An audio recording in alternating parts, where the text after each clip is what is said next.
Well, well, well, if it isn't Pige. Hello, Pige. Claiming first in this channel. How you doing?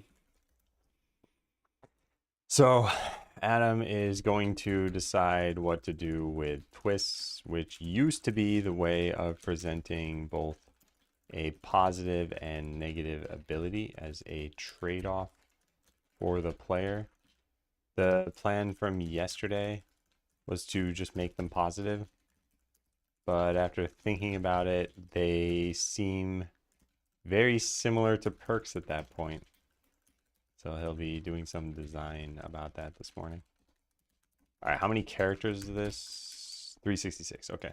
Good game yet? It's getting there. It's getting there.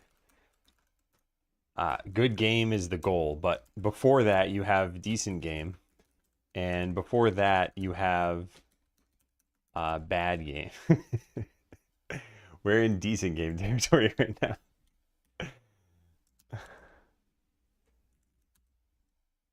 Anyway, we made a bunch of changes to the game design for challenge mode. I'll show some of what we got right now. There's been a lot of work going into stuff. Turn this down. Let me turn this down. Okay, so I don't know if you remember what this looked like before, but I'll cover it super quickly. So we used to have increasing challenges here that would stack on top of each other. So like challenge number 2 might have added, enemy strength. So then challenge number 3 would have enemy strength and something new. And then number 4 would have enemy strength, something new, and then something else that's new. And you would get these meta perks that could make it easier for you, and then you'd start your challenge and you'd go through a normal run. Now we have standalone challenges that whatever it's going to do is said to you right here, and it might be unique, and it might be something you've seen somewhere else. So like enemies do extra damage, maybe that shows up in multiple of these. Anyway, that was one change, so that's already kind of done.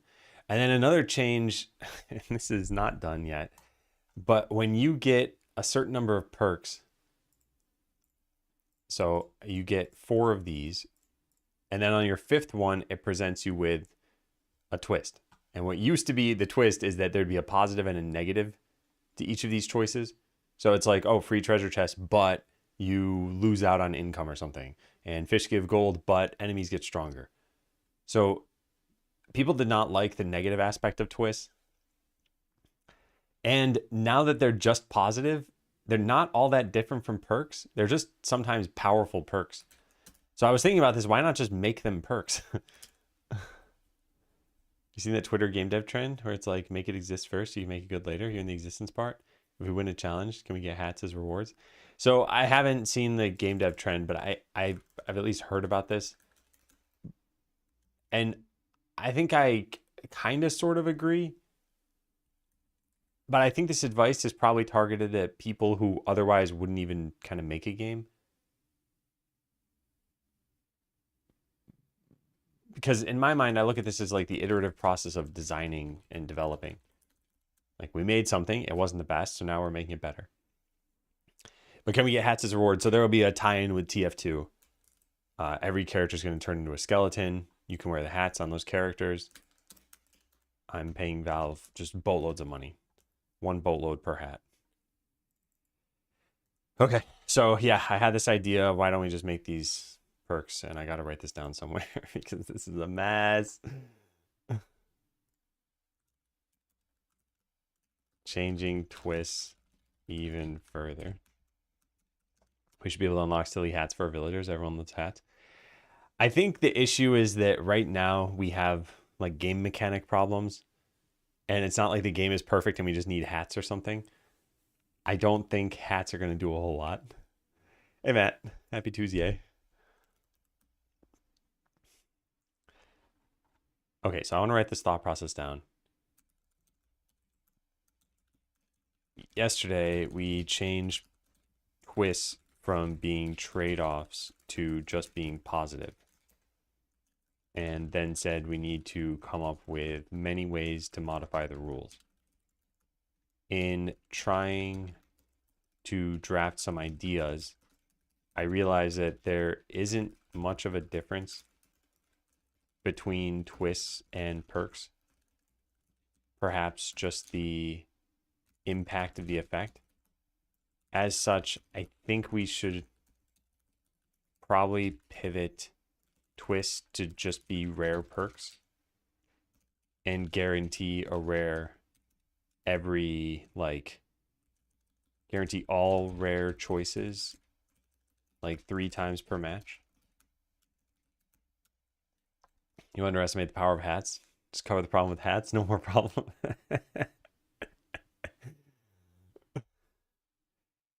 I think if we had a monetization problem and this were 20 years ago, I would have underestimated the power of hats. But I've seen it happen in enough games now where people care what their characters look like. The problem is people won't play the game if they don't like the game.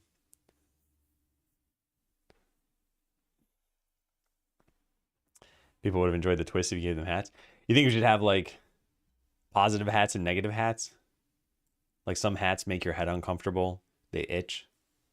And then other hats are like, oh, your hair is healthier now. And then rare hats could be like I want to stop talking about this. Yeah, so anyway, I think rare perks would be a good idea. And I've got a whole bunch of thoughts here about this.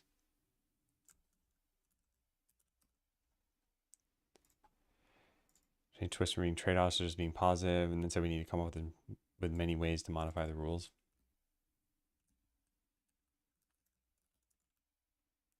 Trying to draft ideas. Which is the impact of the effect. Okay. Hey, Meridio. Hey, Kevin. My 2 favorite streamers are here. I mean, you don't have to be nice. You can just say my favorite streamer, Pige, is here. It's okay. I'm not going to be hurt. By the way, Pige, did you ever finish, what was it called? The root tree game?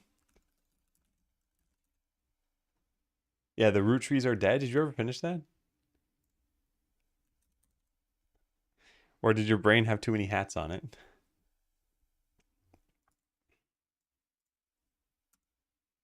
Okay, so other reasons why I think we should switch to rare perks.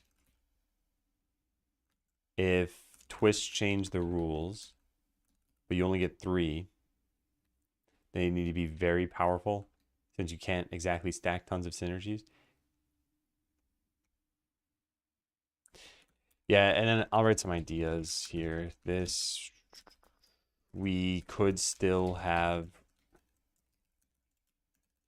rare perks be affected by how long the match has been going on for. A first and only game on Mystery Monday.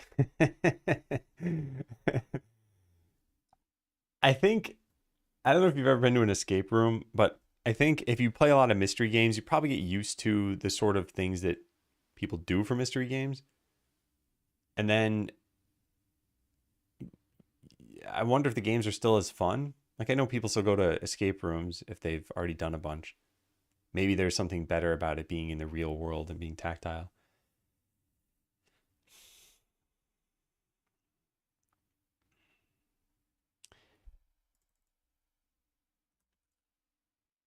Okay, so delete this. Twists wouldn't feel too different from regular perks. Twists are just perks that let you choose a category first. I don't want to do that. I guess I'll write that down. No, I don't want to. Yeah, I'm not gonna do that. This one is on me. What did you just nonstop make fun of pies?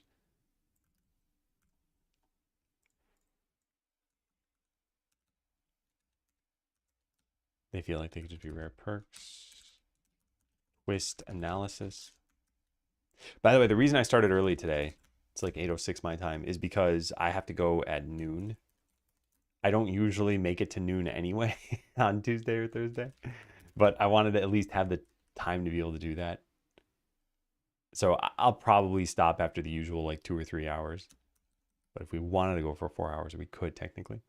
Hey, Vintage. How's it going? I've been feeling good, but it's hard to say that the game has been going well. I think there have been a lot of changes I've needed to make, and I'm still analyzing some of the ones from yesterday that we just changed. And I want to get this out as soon as possible, but every time we hit a snare like this, I've got to apply the appropriate amount of time to it. How are things going for you, Hey Vintage? They do feel like they'd be rare perks. We could even have a luck perk or a stat perk. I think twist shouldn't exist. So there should be a guaranteed set. Yeah, I guess put this down in the ideas section. By combining the pool of twists and perks, there will be tons of perk options. We don't need to make tons of twists specifically.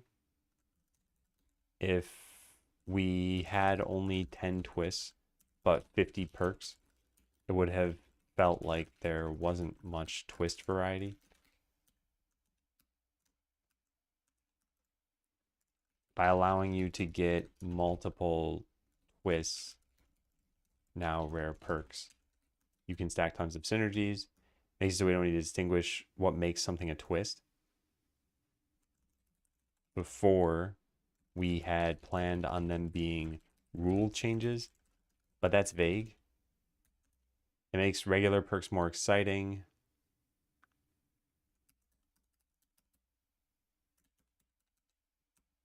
And then the only drawback is that it makes us require icons for twists. Yeah, that's it. Hey, Xyletics, did you catch the last 3 minutes that I think we're gonna change twists? It's all pretty much on the screen, but the short story is, if twists are just positive effects, then they're not really different from perks. In which case, my proposal is we call them rare perks and we just let them show up with regular perks, but obviously rarely. And that does a lot of nice things for us. And then where you would have gotten a twist at like 5 perks, 12 perks, whatever, we could just only show rare choices for those picks. I'm so excited. Oh man. Well, next Mystery Monday, we'll do the mystery of the missing twist. And then the mystery of the stomped out excitement. And so the only twists we had so far were the slime eats from the warehouse. I don't think this is super powerful or anything. This could just be a rare perk. And it doesn't even necessarily have to be rare. It could just be a perk that shows up. And maybe we make it conditional. Yeah. Maybe perks like the slime eats from the warehouse are conditional.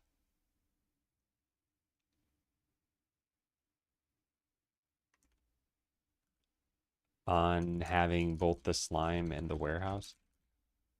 I guess we could do that. Instead of needing gold, you now gotta fish up 500 fish.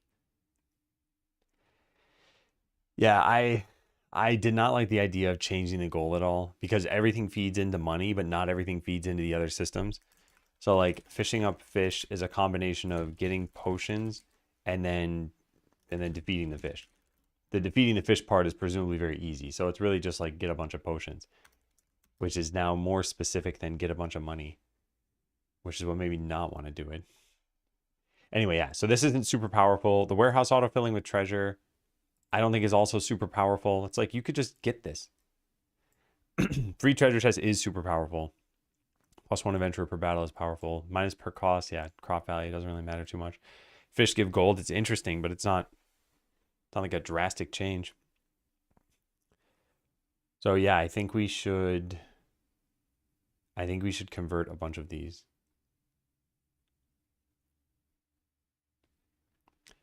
It'd be a real twist. It would be, yeah. Is that my background showing? What is going on with the camera, by the way? Huh. I didn't see that happen. Flashbang, yeah. I moved slightly. Yeah, I'm pretty convinced about this, but I do want to think about this a little bit more. Still rare perks be affected by how long the match.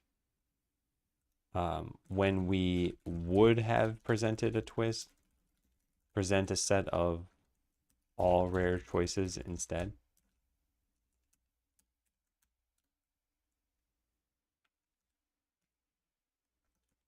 Yeah, there.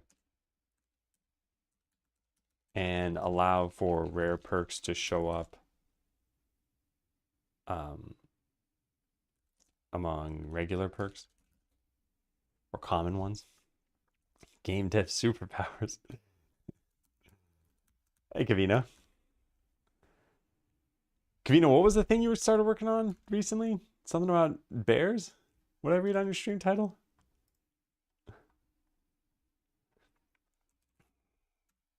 Okay, so I want to think about this a little bit more. So one of the issues that we had, bear attack simulator. Ah, for the jam. That's right. Okay. Yeah. How's it going? Both the game and yourself. One of the issues we have is that the perk pool is already large. So making it larger will dilute the perks, well, dilute the pool for the perks you may want. I think that's probably okay. We can change.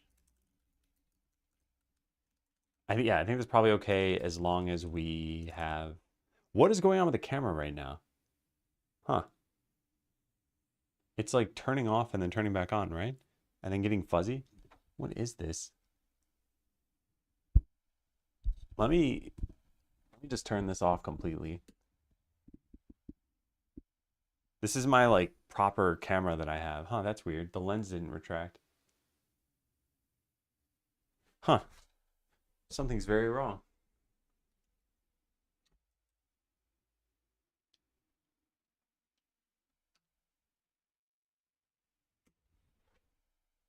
Okay, let's see if that's any better.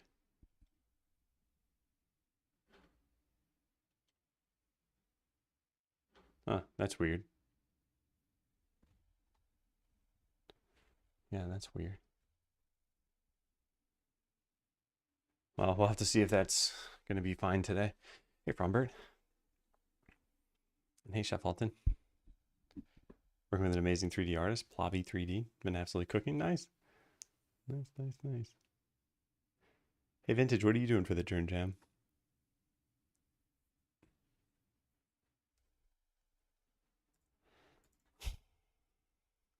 That's probably okay as long as we have enough different perk ideas to make things interesting.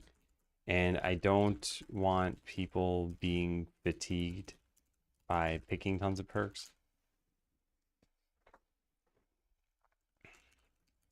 Although it is one of the only things you do.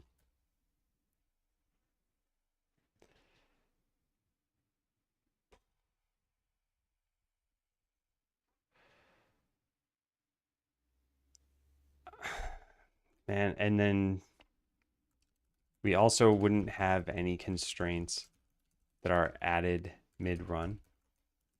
I guess the general feedback was that people didn't like them, but maybe it's because it was presented as a choice.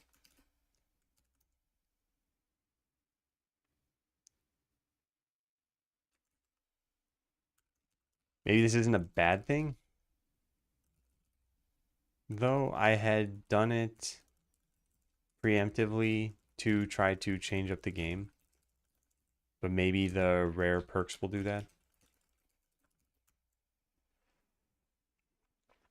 A retelling of the myth of Sisyphus. Only it's about chopping down a regenerative tree. Oh, cool. Yeah. Yeah, I'll Twitch that.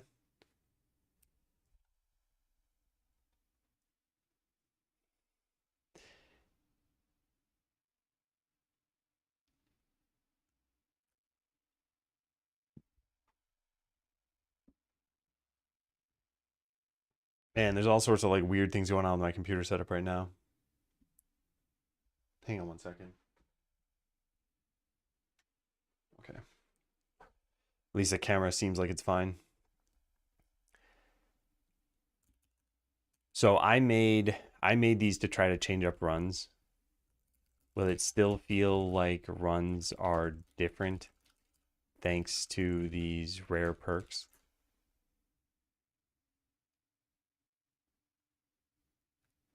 I mean, it could. We still need a decent enough pool of them. I wonder if we look through all the ideas, what would feel like a rare perk.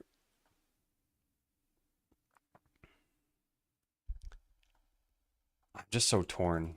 I'm so torn on all of this. Are there any ideas from the ideas section that I want to keep? How do we indicate perk rarity?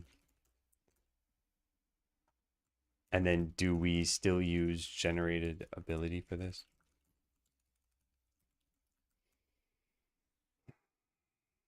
Could I have a change in existing perk for one of a similar level?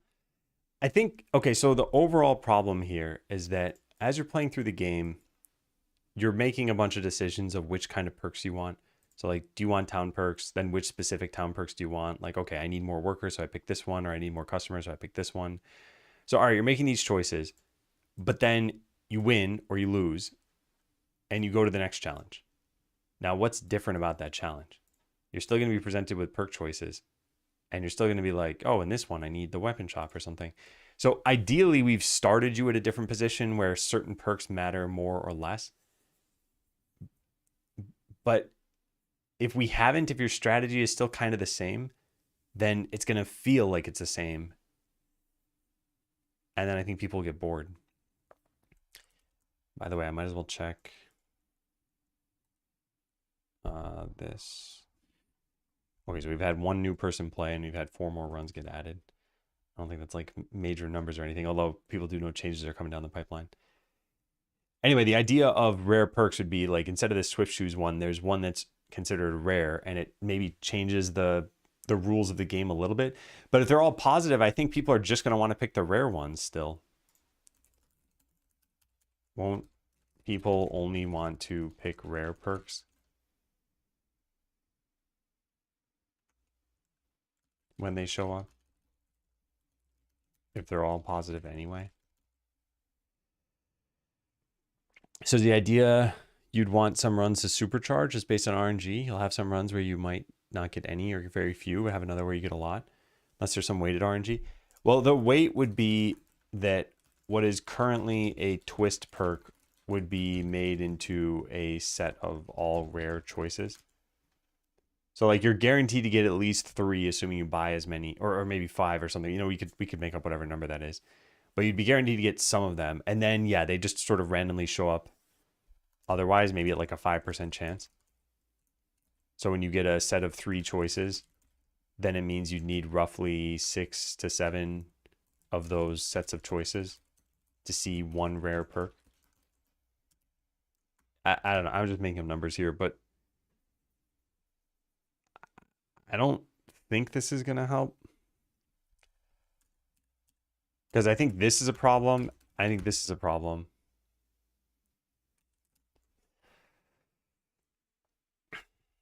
Like, you're going to be fishing for some of this stuff.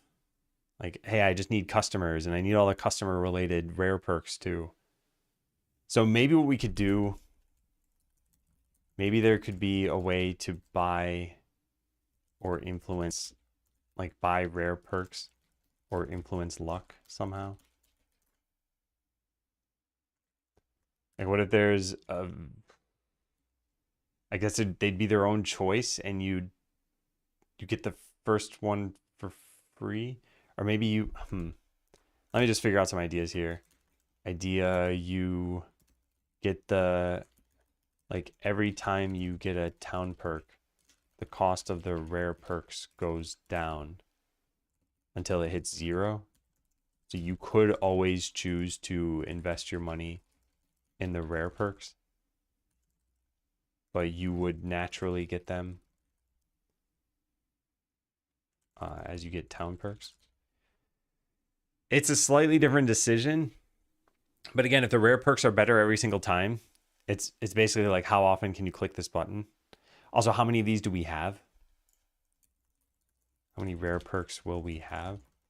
What happens if you run out? Like, what makes a perk? What makes us classify a perk as rare? Like, some of these are definitely more powerful. This idea of you can have another adventurer for each battle. That's just a very powerful effect. So in my mind, that would have been a rare perk. Same thing with getting free treasure chests.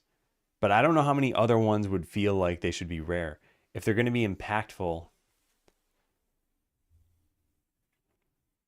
then, well, I guess they don't have to be rare. Your skeletons adventurers occasionally purchase an item at a slight discount when your warehouse is full. They act as customers, basically.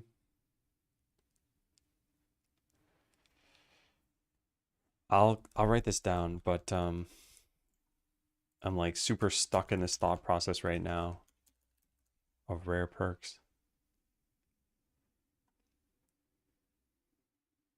And I had some other ideas here, like every time Mushy kills an enemy, you get a potion out of the extractor or into the extractor. Like, this is kind of interesting, I guess. Although maybe this would be a battle perk. And there could be rare battle perks.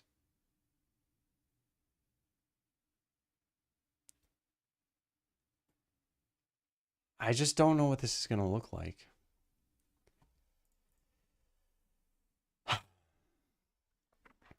I wonder if this is pointing to some other sort of core mechanical problem. I guess the other thing we could do, we could just have twists exactly as they were and just not have a huge pool of them. Yeah. Like +1 adventurer, free treasure, etc. But I think a lot of these, it was like, why wouldn't this just be a regular perk? That all future perks cost less or something. Or, yeah, crop value. Crop value goes up. If that's just a regular perk, people wouldn't know or care. And kind of the same thing with this stuff.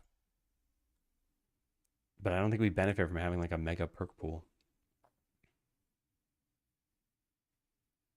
You put Mushy in the forest by itself.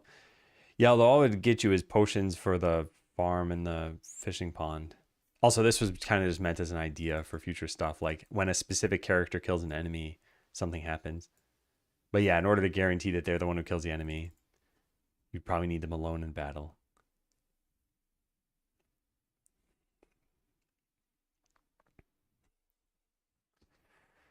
Hmm.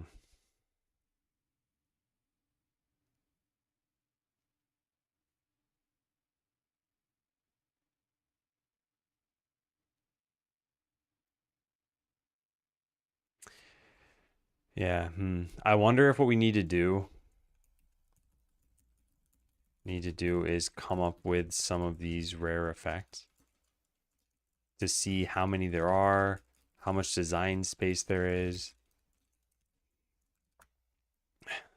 Man. And I had some ideas written down. Like all of these. I don't know how many of these are good. So let's just paste them here. Completing a quest gives +3 customers. Man, these are things I think you would want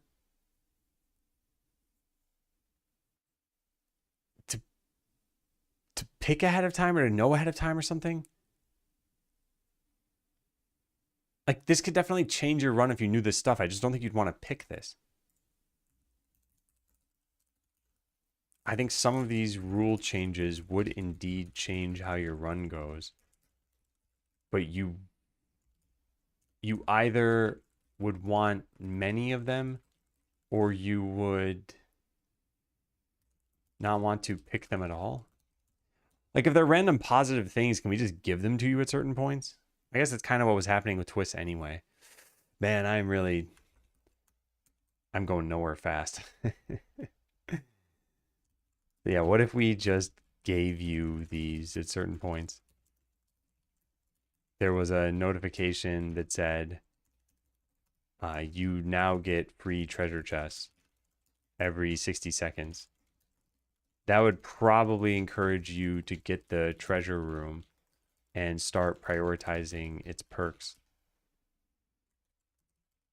But then the power of that is pretty high. So if you instead got one saying,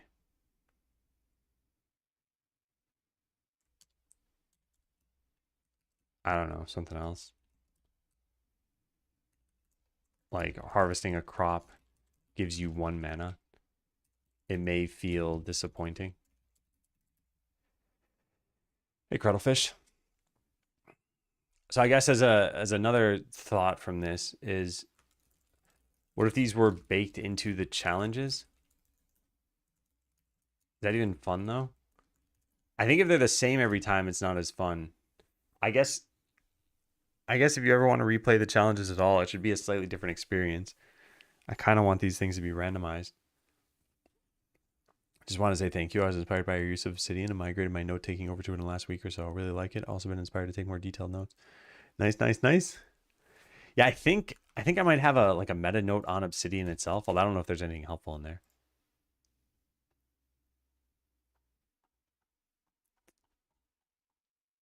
Yeah, not a lot.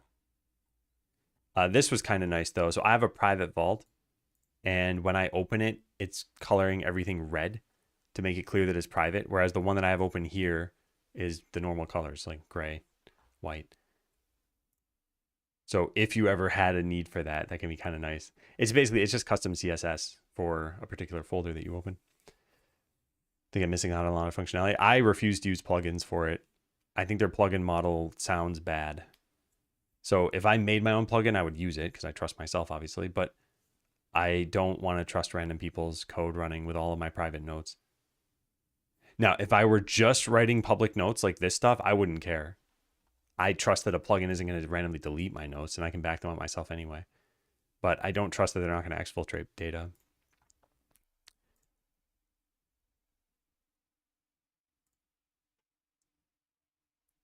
So yeah, I think the issue here is that it's more to absorb up front, and also it would confine this fun thing to a single challenge.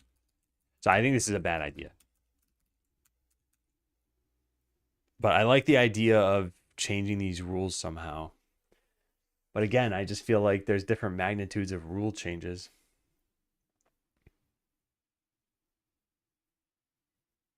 I guess anything that seems weak would just be a regular perk. Anything that seems weak in comparison to free treasure chests should probably just be a regular perk.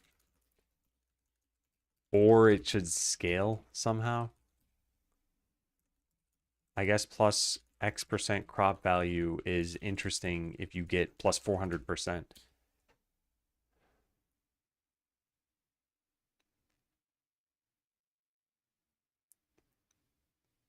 Yeah.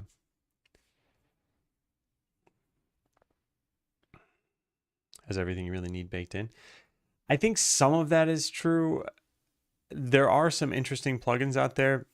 And in switching from OneNote, one of the things I really wanted was like a concept of notebooks that I could choose to open or close. And I think there's a plugin that does that. What I settled on is just leaving it to my folder structure. So my folder structure is kind of nuts for this. Let me see if I can show you what this is. Yeah, so I have my notes folder and then private, public,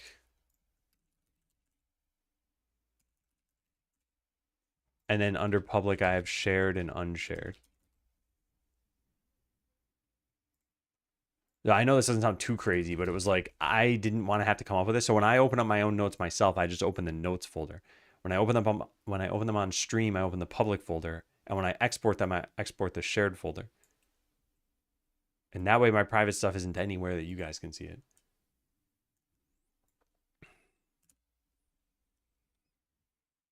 The impact changes on when you get these during a run. Some lose value the closer you get to winning or completing. Yeah, that I'm not too concerned with because we can always just make them not show up if the impact's going to be low. But I don't know when you should get these, and I don't know, should you have to pick? And what are we doing? Like, is synergizing between these things interesting?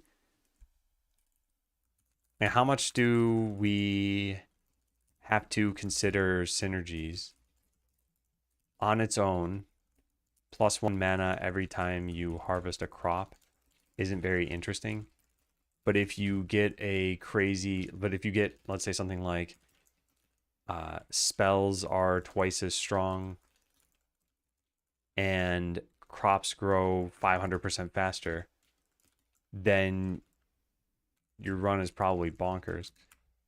So those are three like very specific synergies. And granted, they all have some use. Well, these at least have some use on their own. This one probably doesn't. And it almost makes me wonder, like, do we ship these things as bundles of pre-made synergies?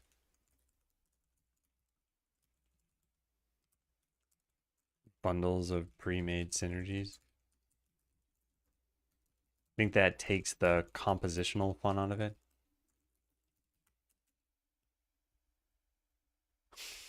Kind of need more perks to augment your priority, right? Like fish farmer, fish spawn naturally at an interval as well as with potions. So you look for fish give gold and try to min max. Yeah, yeah. So those, I think those synergies are interesting. Also, I should write that down too. Fish auto spawn.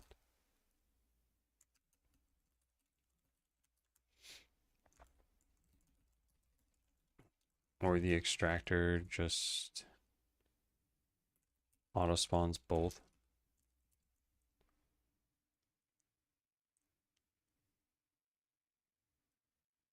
So it makes me wonder, how are you picking these synergies then? How are you getting these specific kinds of perks such that you can build the synergies? Like in any given run, let's say you pick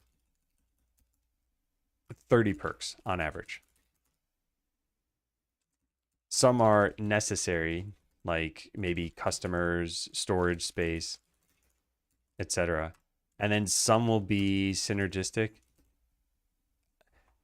I use this loosely. Even the thing like getting more customers is technically synergy with your town. But anyway, some will be like specifically for synergies.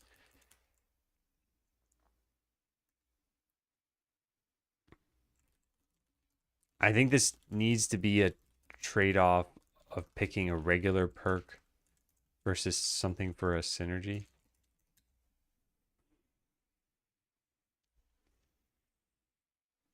There's got to be some choice you have in the matter, because what are the odds if you had 50 things that you get 3 randomly and they're going to be really good with one another? Because in a lot of games, I think a lot of roguelike games, these are items or relics that we're talking about. They change the rules slightly and allow for synergies to open up.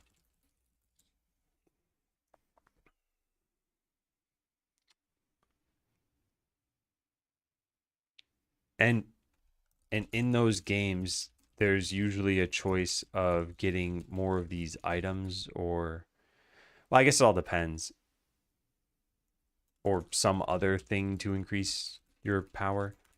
If we look at something like Risk of Rain 2, there were just items, I think, and there were different rarities. So every single time you got something, you were improving yourself in a certain way. And there might be a legendary thing that improves you even faster. And those themselves also change the rules. Items could change the rules. Your attacks now ignite the enemy.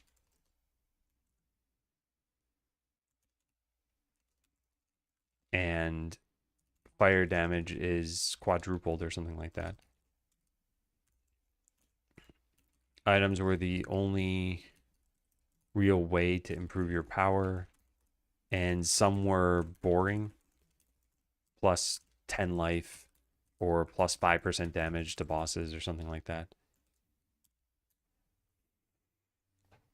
So in that sense, we could potentially get by with just perks, but I think the interesting thing, yeah, here's the thing. The interesting thing about Risk of Rain 2 is how you got those items.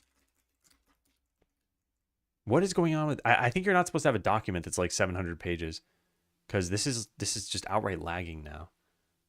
I don't know if I've sort of stress tested Google Docs by doing this. I have many tabs and many pages. Anyway, where did that go? Yeah, so the interesting thing was how you get those items. So chess was a totally random item. And then you could get shops, which is a choice of 3 items.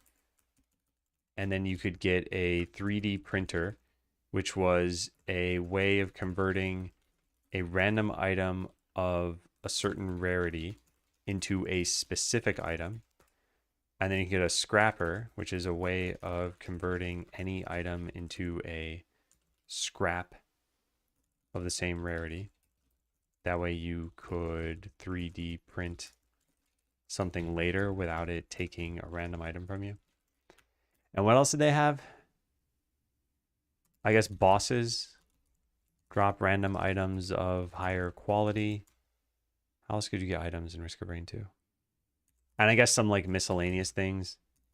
Shipping request form would drop an item choice onto the next level.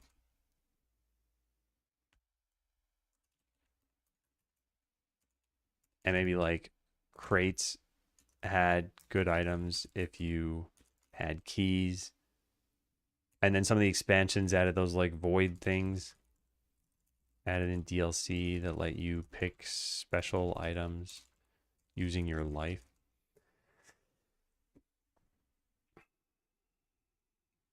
Why not make quests reward these? Randomly, of course, but then the player prioritizes when to go for them. And the depth of the quest lets you pick how much it messes with your run. I think that's very interesting. I'm going to put a star there for now. Yeah.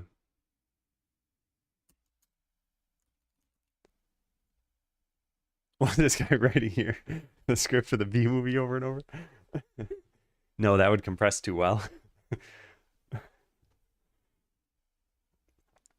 I wonder if you can see how large a document is in terms of... No, you must be able to, right? If I search for Skeleseller challenge mode, I found the document. It says it is 2.3 megabytes right now, which actually isn't even the craziest document I have. This one is even bigger. Oh, that's probably because it says images. Yeah. And 1, 2, 3, 4, 5, 6, 7, 8. Yeah, there's at least 8 images in this document. I'm assuming that's what added to this, because text should be pretty small. And I don't know how many images this document has because there are way too many tabs to look through. But it's probably a lot of text. All right, so we don't have this, right? We don't have the same variety of getting perks. We have a single way, which is basically the shop idea from Risk of Rain 2. You spend money and you get a set of 3 choices. So what does Vampire Survivors do? You get enough experience and level up, and then you get a set of 3 choices, sometimes 4 if you're lucky. And you find chests which contain X random power-ups. They're always upgrades. I guess, yeah. X random upgrades. Every UUID.com, what is this?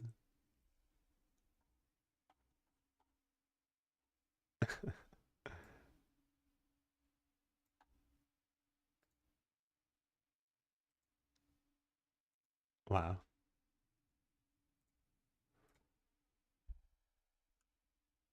The write-up is interesting.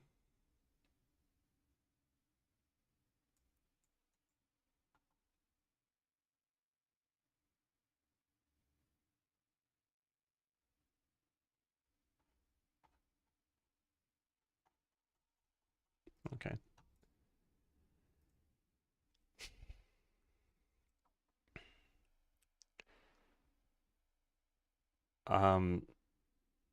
Yeah, I kind of wonder, what if we could do something like this? I think it'd be interesting. I found a missing one. You can't find a missing one.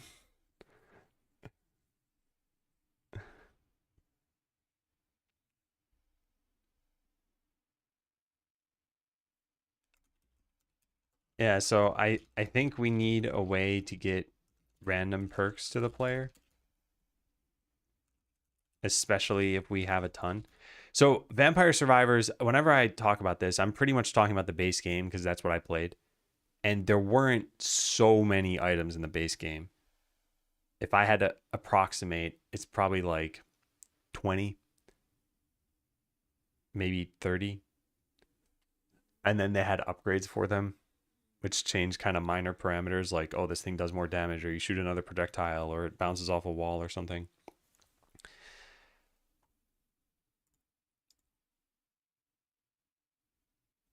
So, yeah, I wonder what if we, like, if we did make quests reward these, would this be like you're just trying to do as many quests as possible? And I guess the answer would be yes,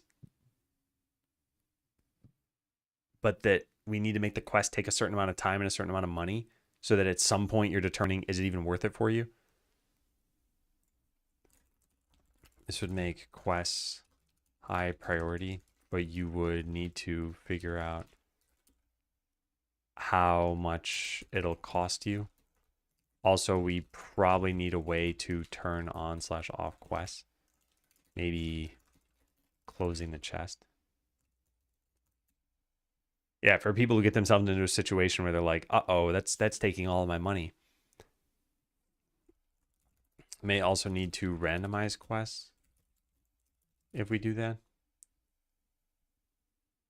Yeah, this document's still laggy, by the way. So refreshing didn't fix it. So it's probably just too big at this point. I should probably just export these things to their own documents. Is there a way to see the word count of the whole thing? I know that can't be it. That's 9,277 for just that tab, right? And then, yeah, here's another 16,000. And then another 11,000. So we're at what, like 36,000 right now? And then another 36,000, so 72,000. Oh man. And then another 8,000. All right, we're at like 80,000 and there's another this isn't too big and this isn't too big. So it's probably like 82,000 or something. That's not bad. Could it be Dark Reader? I don't know. I would doubt it because this should just be the canvas background and then some things in here because these aren't actually DOM elements. So they shouldn't be taking a lot.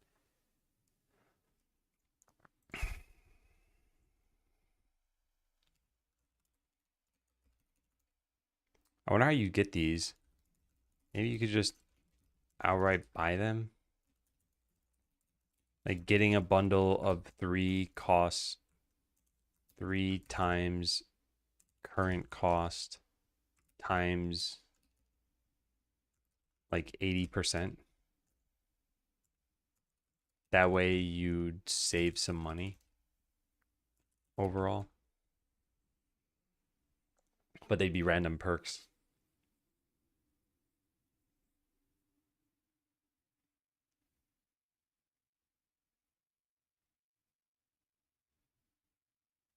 Maybe what we could do is change the twists to be a set of 3 perks. To be 2 sets of 3 perks. And you pick the bundle that you want. They're just bundles, not twists. Hey, Soli. When was the last time you rebooted your computer? Mac, how to see uptime. I think it's been a while. Type uptime. 22 days ago. And I think it's because the power went out. I actually really like this idea. I don't know if that solves our problem. I don't think it does.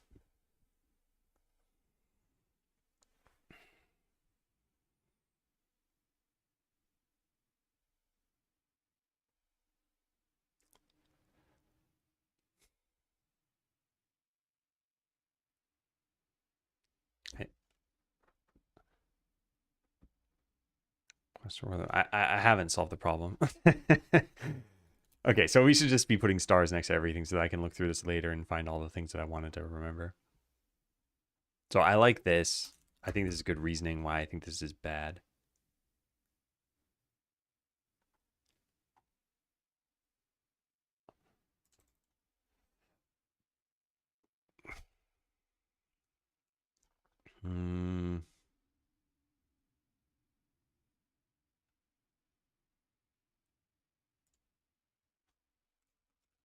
This will make getting synergies harder. I think that's a problem here.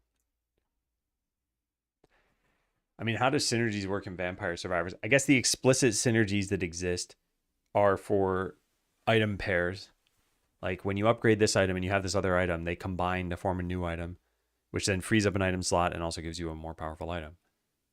But that was it. It was very like shallow synergy. Again, at least in the base game.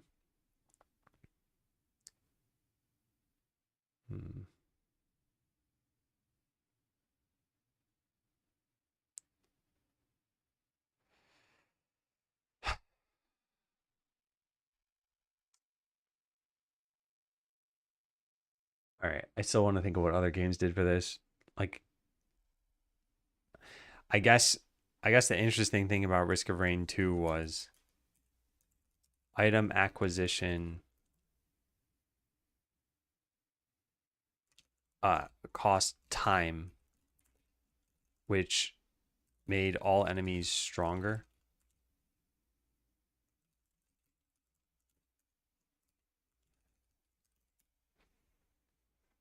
So you could go around every level and get every single item, but if you did that, you'd probably lose no matter what, because just the amount of time it takes you would make every enemy stronger. So it's like you need to take a quick enough path through.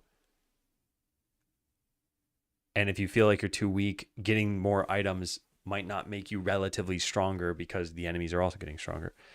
So there's kind of a, yeah, I think there was some intrigue there. And in Skeleseller, I guess you're kind of racing against the clock for medals. Because getting money is a guarantee in Skeleseller.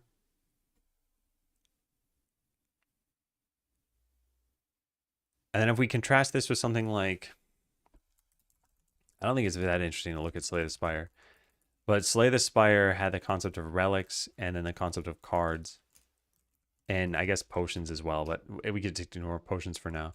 So like cards were very common, and relics were only from random events, bosses, shops.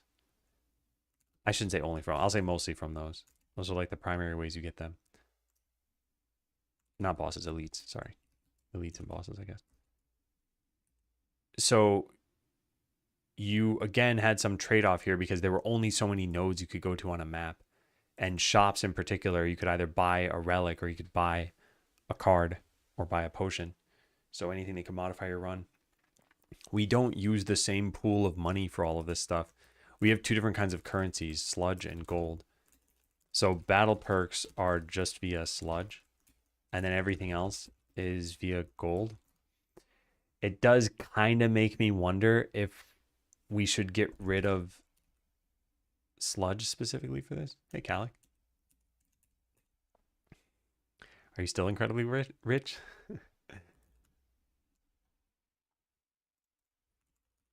There aren't many trade-offs in Skeleseller. And part of the reason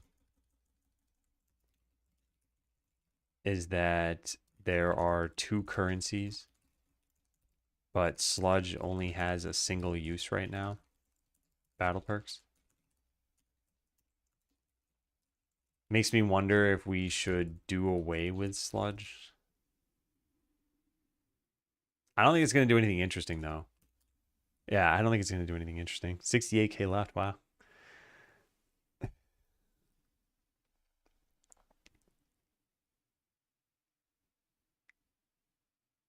Is this a problem, though? Like, what's the trade-off in Vampire Survivors? It's literally just a choice.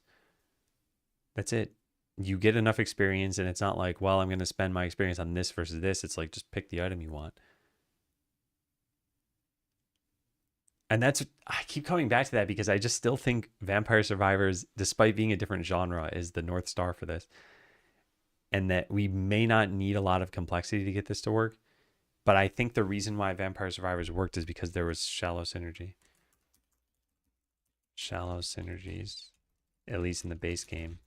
If you upgraded item A and item B, they would turn into item C, which would increase your overall power and free up an item slot. So you could get more synergies or just another item. Yeah, there are only so many items. If we're not going to have shallow synergies, if it's going to be like this system relies on having a couple of very specific synergies, then you need some way of picking those. And I wonder if the way we do this, okay, so what we could do is we could determine what your synergies should be and then start presenting those choices more often. So for example, if you have fish give gold, we could present a perk to you with something like fish auto spawn. Hey Codex, can getting enough of a specific family will grant access to a twist perk that goes with them? Yeah, it's kind of what I'm talking about here. Like we find some way to populate these for you. I kind of wonder, like, I wonder if we should do anything here. Like maybe wait and see if this is actually a problem before we do something about it. Because right now what I'm leaning toward is we remove twists, convert everything that used to be a twist into a perk. And I think that's it for right now.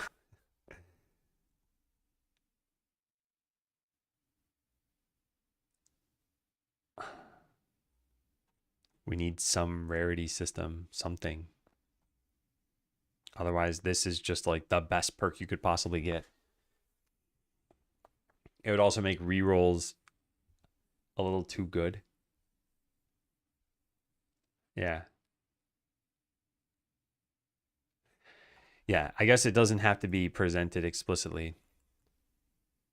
Add a rarity to twist so that the super powerful ones aren't presented as often.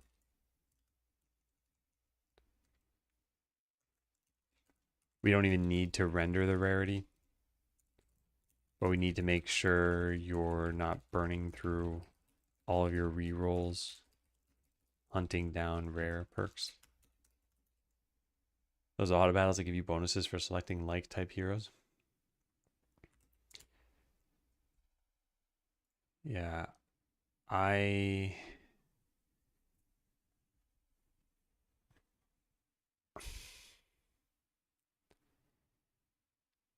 trying to think, like the game could steer you towards something or you could steer yourself towards something. And if the game steers you toward it, then like here's one of the sort of the basic gauges of a strategy game is if you make totally random decisions, how far are you from winning?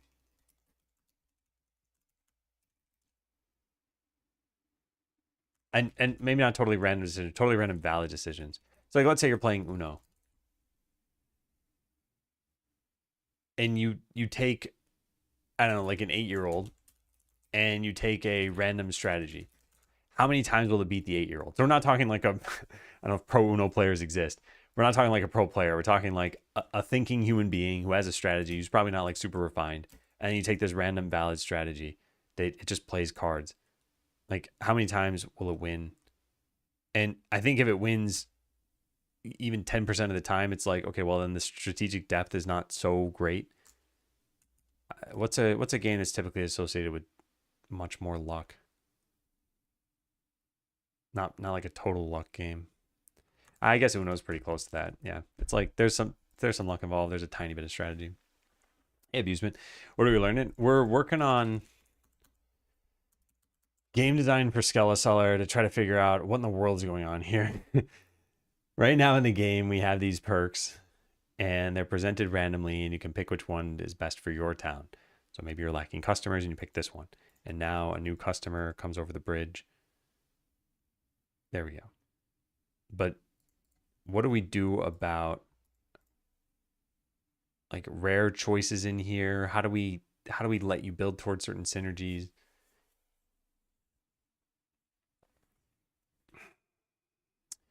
You just take VS idea, you could have it so you max out 2 different perks and there's a synergy for those that can now show up. Like maybe max slime hunger and clear rocks, and garbage slime generates seeds when it consumes an item at full hunger.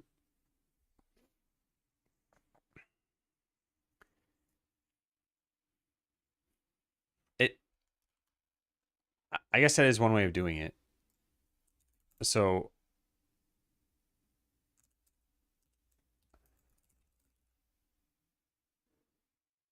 we could prevent the choices from showing up until you maxed certain perks. I think we should just change the relative percentages based on which perks you have already and which levels. Yeah.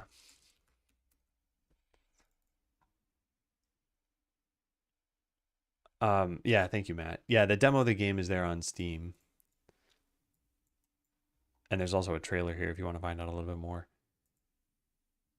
But yeah, the game is somewhat mature, and now we're working on a mode for replayability, and I'm a little stuck on how I want this to work. So this idea isn't bad. I wonder, should we apply this to basically everything? Like, you wouldn't get,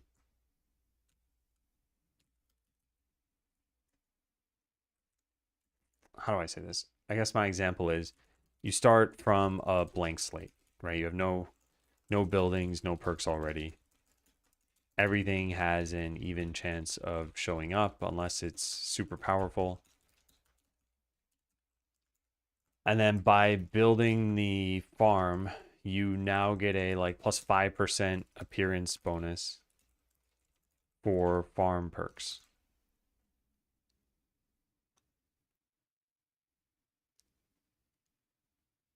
And then if you also build the,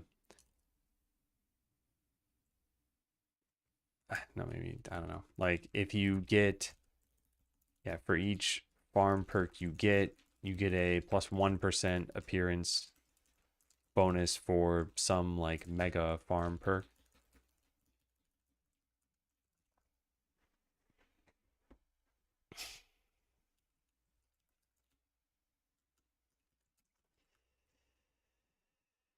This is one way we could do this. So you are essentially steering your own decisions. It's still probability. But if it's based on what you've already chosen, then that means you can kind of just choose the same stuff every time and you'll eventually get what you need.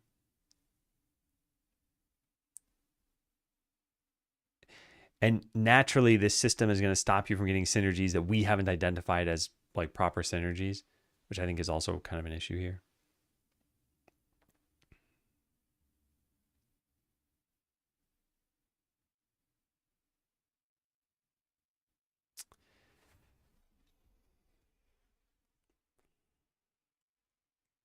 Man,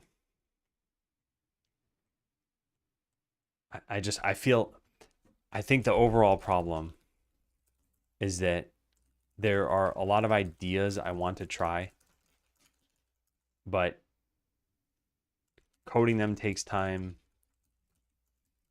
and then getting feedback takes time and takes other people's participation. And I just still think there's, I don't know, I'm just so torn on this stuff. And I was feeling pretty confident yesterday, and then what happened is last night I started coming up with some ideas. I was like, okay, let me try to come up with some twist ideas. And I wrote some things down. I don't think these are great, but they were just things to get me started. And then I realized if twists were supposed to be rule changes, and I just didn't have a bunch of them that I could think of, and I didn't think of how you could really fuel the synergies that would happen from these rule changes. Again, if it's something standalone, like you get free treasure chests, this doesn't require a lot of investment or other things to happen, but it is benefited by something like chests contain more loot, or I don't know, some other things that you could imagine here. And if you never get all those synergies, then it's not fun. And if you do get it and it trivializes the run, it's also probably not fun. So there's got to be some expectation of you getting like 70% of your synergies that you want, and that's like the baseline of winning a run. But then it makes me think, okay, well, why do we do any of this anyway? The game is casual, so why not just let you get the stuff that you want? It almost makes me wonder, what if we just had you choose all of your perks explicitly? There was no randomness. I think that'd be the whole, you get the same strategy every time. I think my issue with this, you can go with the same general strategy every time.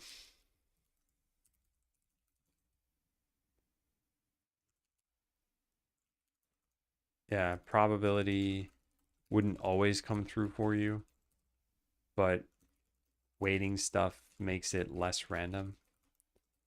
Almost like if we cut out the randomness altogether and just let you choose which perks you wanted.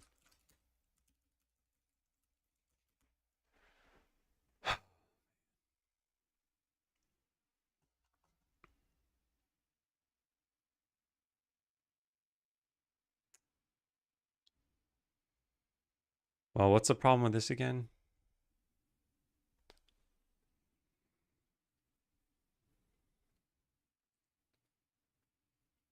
Problem is that you wouldn't get these synergies. I keep basing this on synergies and stuff, but I haven't actually figured out what those synergies are.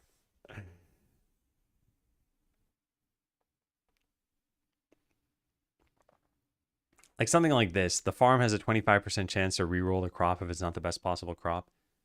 You could probably figure out, not probably, you could figure out at any given level how much added value are you getting by rerolling crops. Because let's say you only have a carrot is worth 2 sludge and a tomato is worth 3 sludge. So the default expected output is 2.5 sludge per crop because everything has a random chance. But if you add a 25% chance to re-roll carrots specifically, then that changes this amount. So what would we say here? You have now a what would have been a 50% chance for a carrot. Now a quarter of the time. So now it's like 37.5%, I guess. 0.5 times 2 plus 62.5 times 3. So you get 2.625 sludge per crop or something. I don't know if I did the math on that right. But like that's a very tiny upgrade. And if you're able to have, I guess the difference is once you get up to pumpkins are worth 10 sludge and a carrot could turn into it, which would then quintuple the value of it.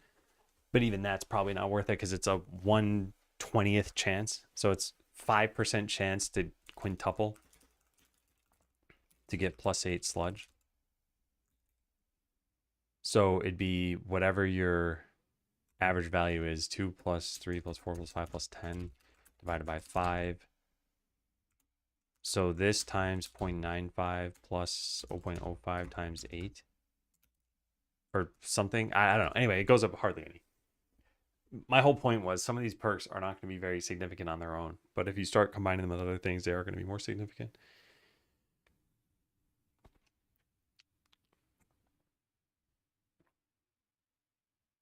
Not sure how interesting that is. I think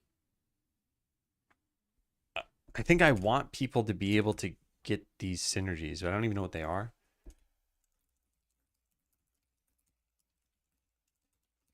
And end up with broken runs.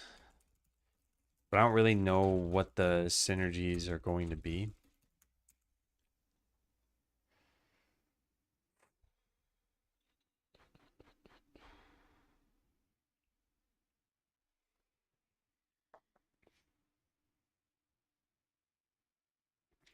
I think we just go with this and see how this ends up feeling.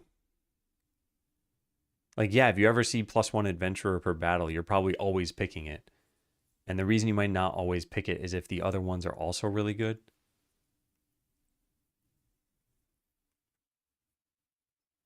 And they could get better over time.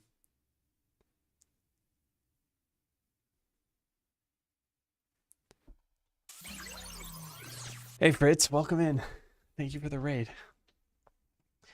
How'd the stream go? How's everyone doing? I am going through another identity crisis.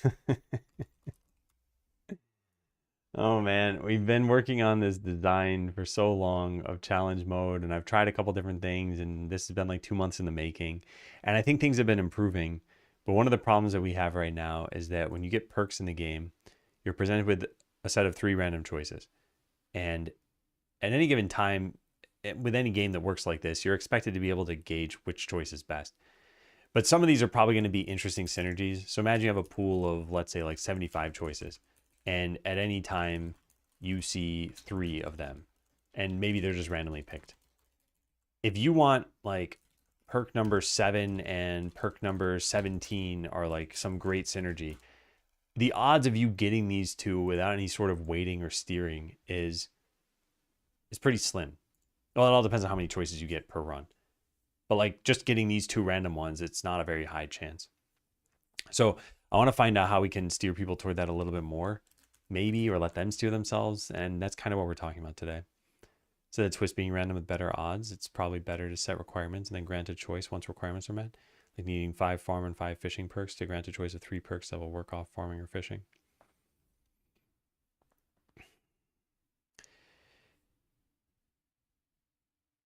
Yeah, so I think having conditions built in for being offered some of these perks, like we already have this for some of the trade-offs that we did, right? Where's the workers strike? Like this one in particular, I know this is negative, but you were only able to have workers strike if you had enough workers. So if you didn't have enough workers, you'd never be given this. We could do this for the positive ones too, like you mentioned. We could say you only are offered free treasure chests when you've gotten. Actually, I don't know what we would do for that one. Because some of the point of some of these is to change your run. Yeah, the point of some of these perks be to change your runs. If you get free treasure chests early on, it's probably going to be fun and exciting. That one just wouldn't have special conditions for showing, I suppose.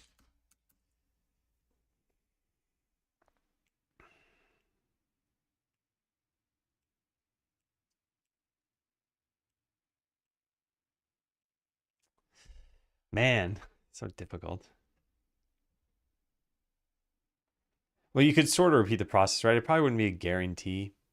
I think I'm still just leaning toward this though.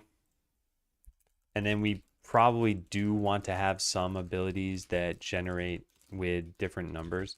I wonder how many of those could already be done right now. Let's take a look. Like this wouldn't be, and this could be, but probably wouldn't be. But it could be something like get plus X customers. How many of these would work that way though? Yeah, I don't think really any of these would. Shiny loot could.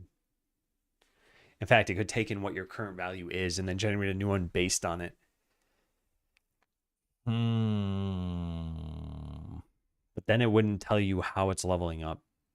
And that's how these all work too. So you can see by getting 4 now, the next one's going to give me 6. If we just said, oh, hey, you get plus 5%, and then the next one is plus 40%, that could be very different. I guess at any point you're analyzing it in isolation though, and they're not exactly levels. They're just custom perks.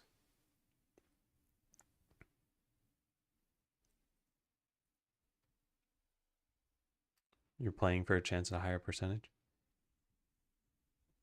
It would be part of the randomness. It would just be, do we show that, like, we'd have to make it clear that this is a generated perk or something.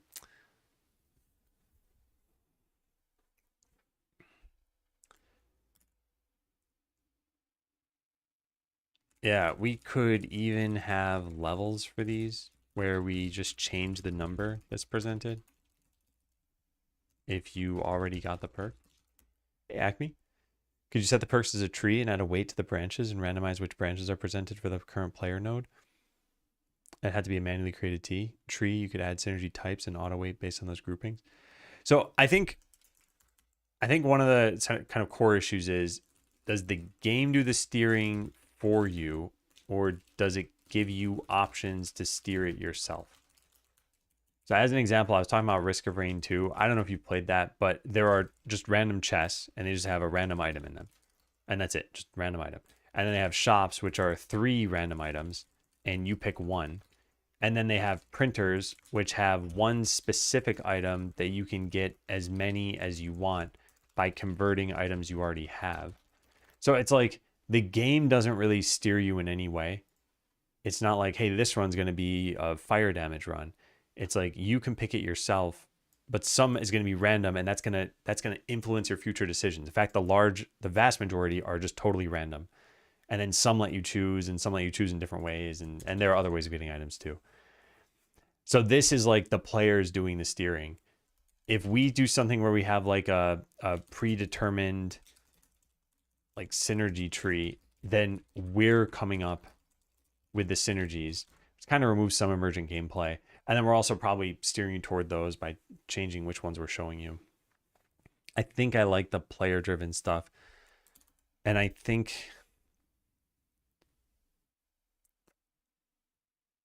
we just try this. Why am I uneasy about this still? I wrote down why, so I'm just going to find out why. The perk pool is large, so getting synergies is harder. I mean, let's see how this plays out. Maybe they're just rarer synergies, but they're fun when you get them. And maybe what we do, maybe we should probably have some way to give you common perks randomly. Like, I do like the idea of perk bundles, or I don't know, getting a free random perk every once in a while.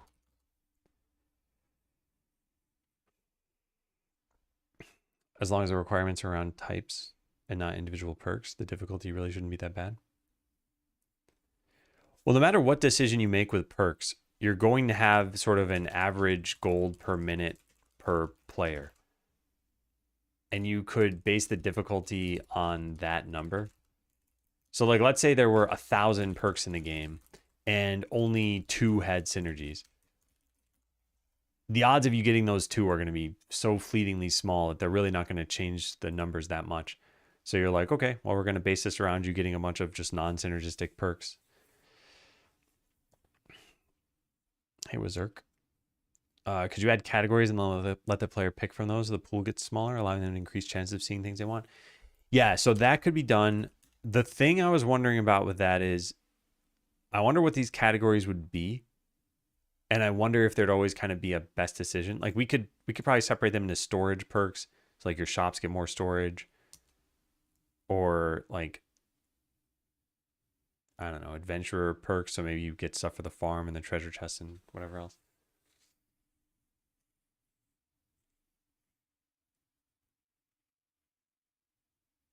I guess it all depends on how we do these bundles if I were to do them.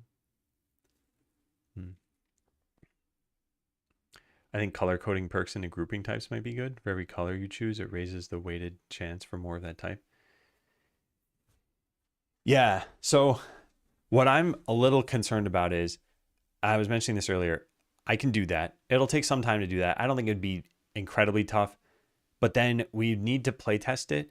And it's possible that there's something that's not obvious that arises from that. So as an example here, let's say we have like 50 perks and we say, okay, we've categorized them. There are 7 green and 14 red and 5 blue and whatever else. And just by virtue of only having like 5 blue, it turns out that the red ones always just get presented more and more because there are more of those to begin with. So you start with those, so then you end up getting more of those. And this is not super obvious to us. And then over the course of doing, let's say 10 runs, you realize, man, I'm getting a lot of these red perks for some reason. And we'd be able to change it, but it'd be hard to analyze in isolation. Like, was this a good call? And I get that many systems will work this way, where it's going to be hard to evaluate. Have we done this well? Has it resulted in a good thing for the game? And that's where I wonder if we just kind of keep this simple. What other issues was I concerned about? Because I'm slightly, where are the stars? There they are. Yeah, so I think what if we ignored this and we just said, okay, it is what it is. Will it feel like runs are different thanks to these rare perks? I think runs will probably feel different due to which perks you're offered at first, and then maybe these bundles of perks could help. And won't people only want to pick the rare ones? Yeah, probably. And I don't necessarily think that's a problem, but I think if this is a problem, we would mitigate it by only showing rare perks together. That way you're picking between several powerful things. So it kind of makes me think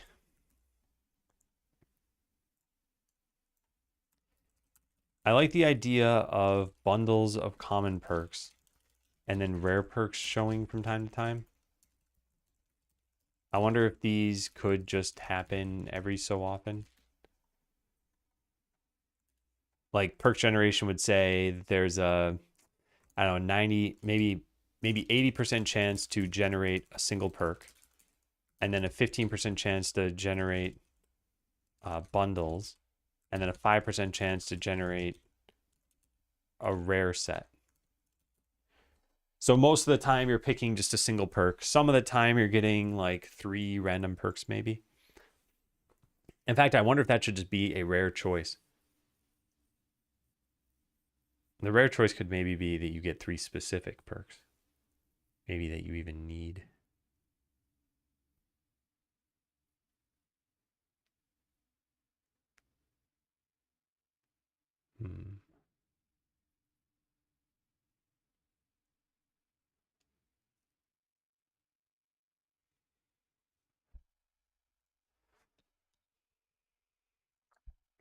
I don't know. This is tough. I kind of want to try that out though. It used to be a twist into perk, add rarity to perks so that the super powerful ones aren't presented as often. Don't even need to render the rarity. Probably do want to have some abilities generated with different numbers. Probably have some way to give you common perks randomly. Yeah, I think maybe we start with this. But I do think some amount of design is probably needed to figure out which perks are going to be considered rare.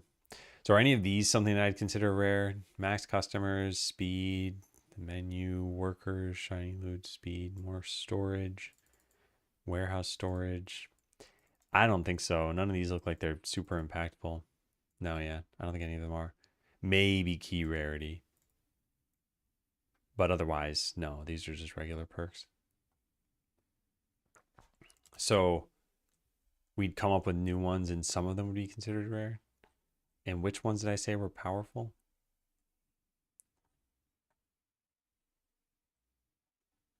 Where is that? Here. Free treasure chest, yes. Yes. And I mean, possibly, but probably yes. How many rare perks would there even be? And would you ever pick something like, I guess you could pick something like this.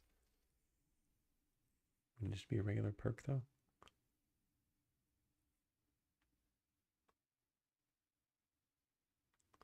It almost makes me wonder if a lot of the perks that currently exist should be turned into just generated perks. So it's like this could level up infinitely.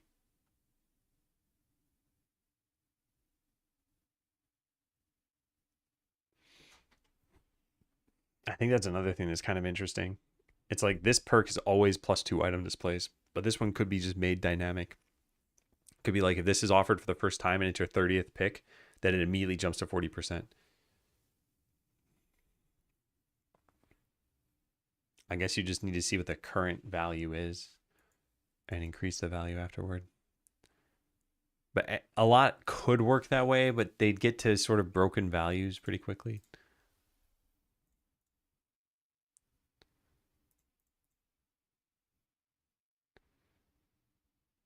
Yeah.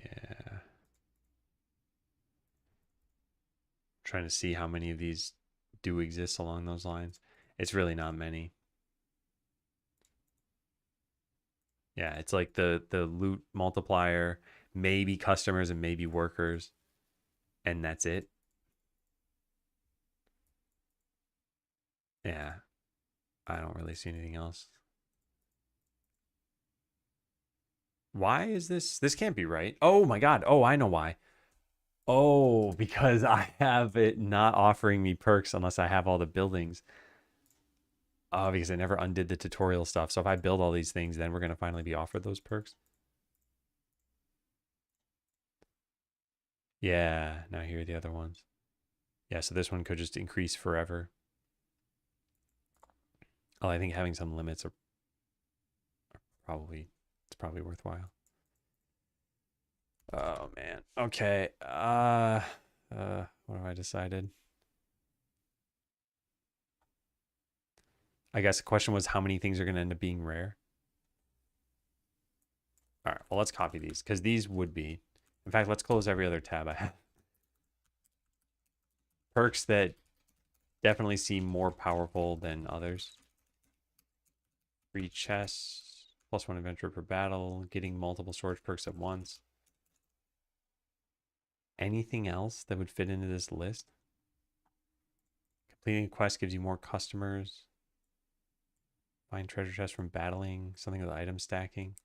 Maybe item stacking would be powerful. For a customer to a worker, it takes an armor. Because kind of what I'm wondering is like, what if there end up being very few rare perks, you could just give them as rewards from something else. Or it could be exclusive to a particular challenge. Like there's a challenge where you just get free treasure chests, so you're not buying them anymore. And no other mode lets you do that. And there's a challenge that lets you have more adventurers per battle, but again, no other mode lets you do that.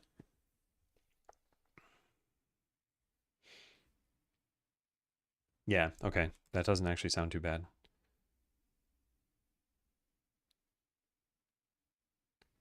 But then I guess the question is, how is the game changing? If there are very few rare perks, there are very few perks that we deem powerful enough to consider rare, say less than 5, then we can probably just bake them into certain challenges. Getting free treasure chests may change your run, but something you may always pick. What if you didn't pick it as a perk? What if you just paid for it? Outright bought this ability. It costs whatever 500 gold and you could get it whenever you want. But then it's not really fun, right? No, I don't think that's fun. We would balance for this cost being a difficult choice, which means you probably wouldn't pick it at first. Why would they not just buy all of them? Well, the idea is that by the time you can afford, like, you need to save up 500 gold. So how often is that happening to you in a run? It's probably happening toward the end of the run. And at that point, do you really need free treasure chests? Like, probably not. So that's where I don't think this would be very interesting. Because, yeah, at the beginning of the run, you're trying to scrabble for every, like, 25 gold, 50 gold you can get. And those can make a big difference.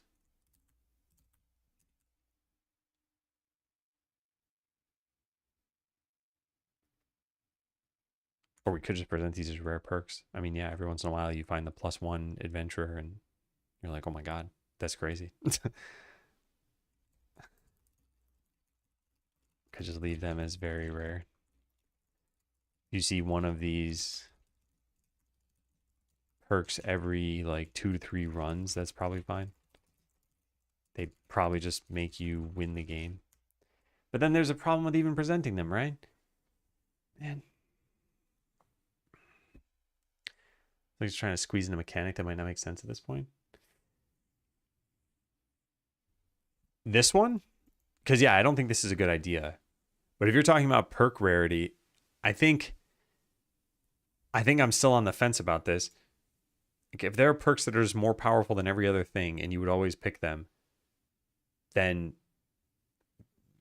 we should probably make the choice harder for you.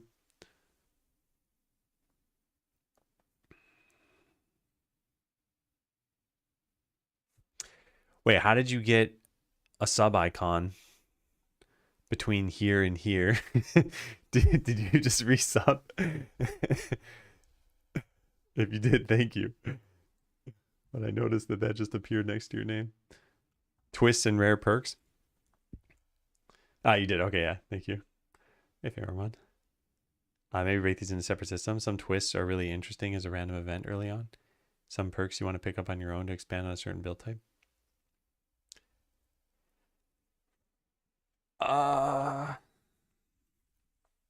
Okay, so hold on.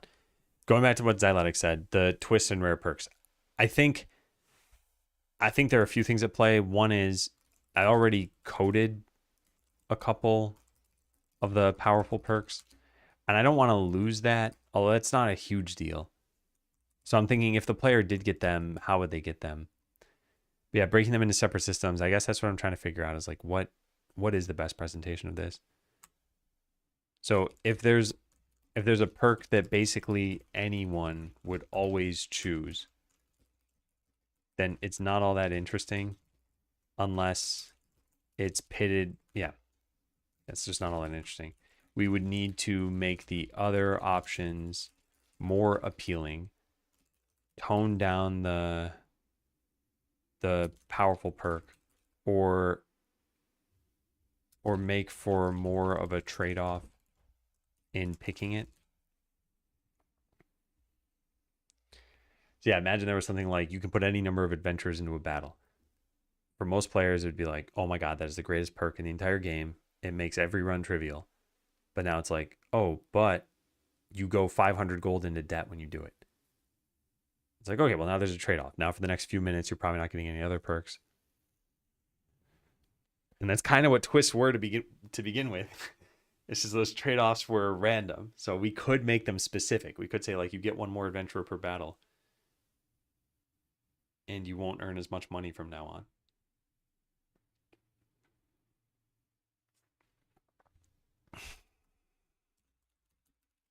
Trade-off could be built into the choice itself. +1 adventurer per battle, but minus 10% income. This is like what twists were, but they wouldn't be random pairings.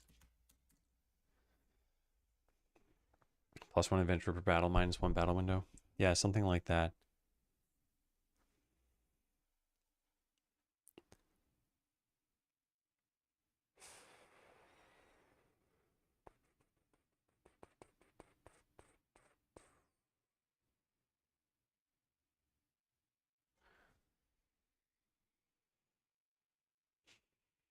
I wonder what the free treasure one would be. You give free treasure chests, but the treasure chests contain less loot.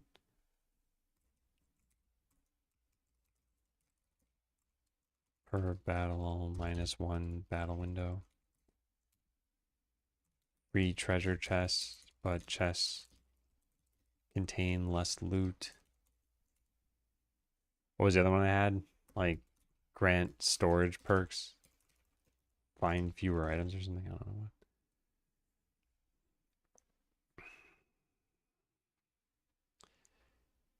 Expect the negative to be longer duration or less stalls. I think getting less loot actually does make a lot of sense. It's like you're getting more treasure than you'd probably be getting anyway, and you're not spending money doing it, so your money is freed up for other stuff. But I'm not even sure I want to do this. I guess I had to think of what's the value of you ever getting this as a decision. And if it's baked in with a certain negative there, like, is it still in general the choice you'd always be picking?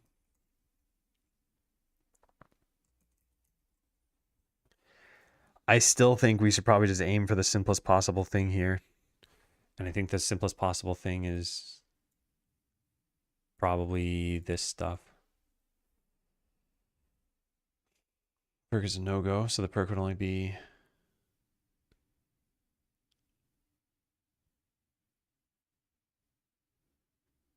I'm not sure what that sentence is supposed to be. Perk would only be something as a side pick for builds, not focusing chess. Oh, good, maybe? Perk can only be good for a side pick for builds, not focusing chess. Well, I think that's the point, though, right? Everything should be situational. If it was always good to pick, then there wouldn't be a choice anymore, and you'd feel like, oh, there's the you win the game perk, so I'm picking that one. And I think it's about getting you to consider what that situation is. And I don't think we have many things that then change this situation.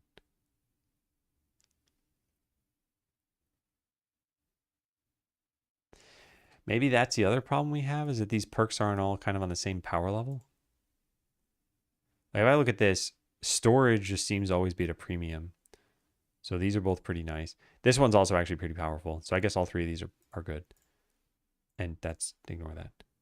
All right, but then I look at this, and it's like, is that good? I guess what we should probably do is just cut out a level of this. So instead of going up by 18%, it's going up by 25%. So it's just 0, 25, 50, 75. It's probably something I should do. I should probably write that down. Balancing. Change glowy fish to go up by 25% per level.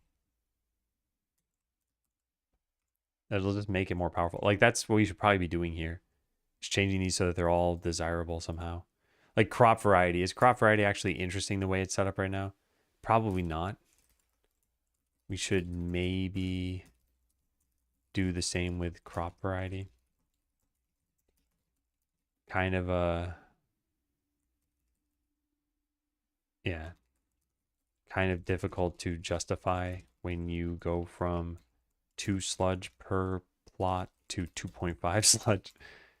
Sure, it's a 25% boost, but that's not super crazy unless you have a lot of other farming perks.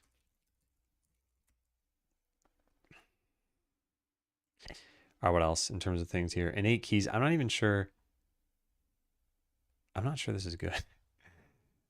Kind of the same thing with max fish. Like max fish should probably be lowered too. Probably just jump straight to 25 fish.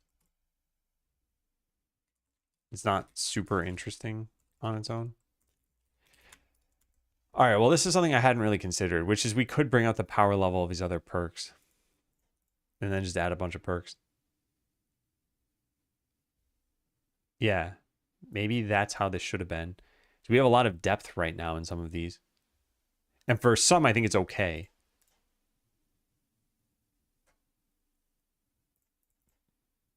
But not all of them. Seek food is terrible. It's just a stupid perk. I think it should only exist as a meta perk. Well, maybe not. I don't know.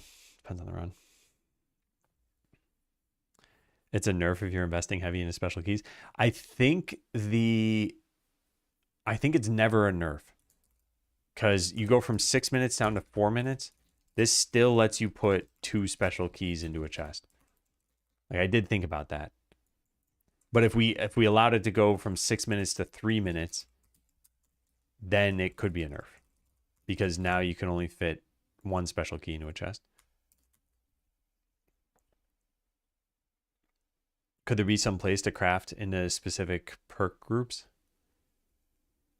There could be. So I think there's a way that we could potentially change quests so that the reward is not just a worker. It's like pick a category where things are struggling, and like, I don't know, future ideas. Change quests to give you a special perk choice to shore up whatever is wrong in your town. maybe you pick storage versus worker versus customer.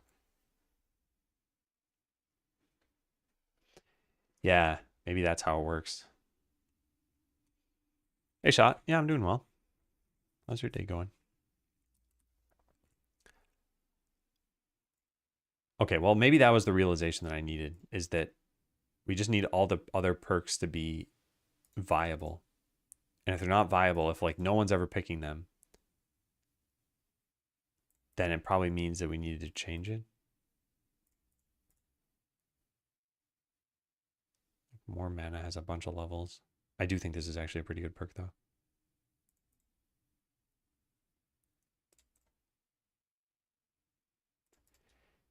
Yeah, shallower perks, I think.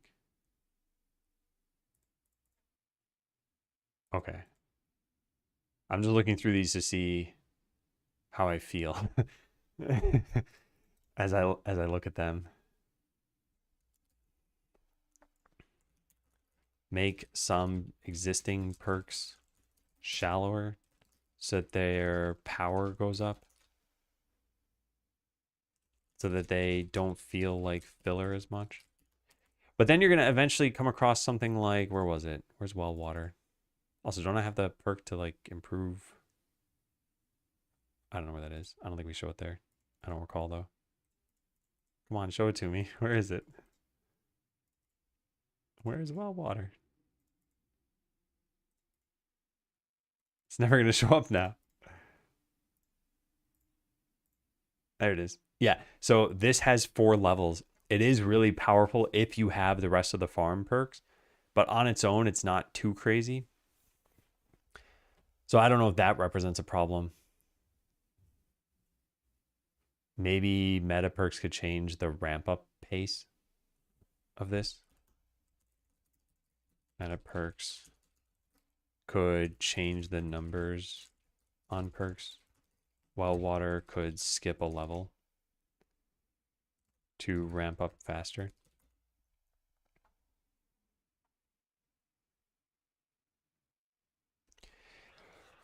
Okay, I do want to try this, but I'm not totally set yet on this. So we get rid of twist, which I'm still not even certain about. Probably want a way to give you common perks randomly, like the idea of perk bundles. So a twist could be that. Instead of these things that show up, it could be something like, it could say bundled perk. Let me just take a picture of this. And let's just write over it. Perk bundle. Yeah. So this would be something like, I guess let's draw a rectangle here and fill it in. So this would say something like perk number 1, Swift shoes level, well, I guess we just write it out as a bullet list or something, right? Like Swift shoes level 1, bundle A, well water level 2, and something else. Armor storage level 3 or 1, doesn't matter. So that's like one of these perks, and then the other one would be bundle B, perk A, perk B, perk C. So you would pick between these. Can I draw on this anymore? No. Because where's the color of the pen? Huh, that's weird. Oh, you change it after you draw. All right, so anyway, there'd be a choose button for both of these. So is that interesting? Does this actually solve a problem? Because what was the other idea that I had?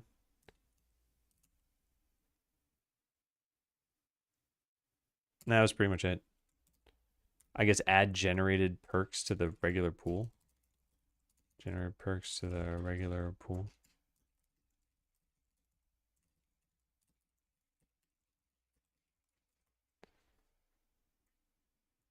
Hmm.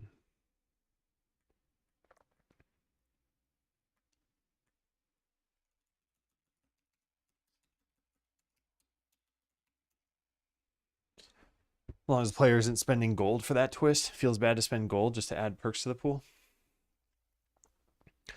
Wait, I'm confused by this. So what I'm suggesting is that you are spending gold, and instead of getting one perk as a choice, you're getting 2 bundles of 3 perks.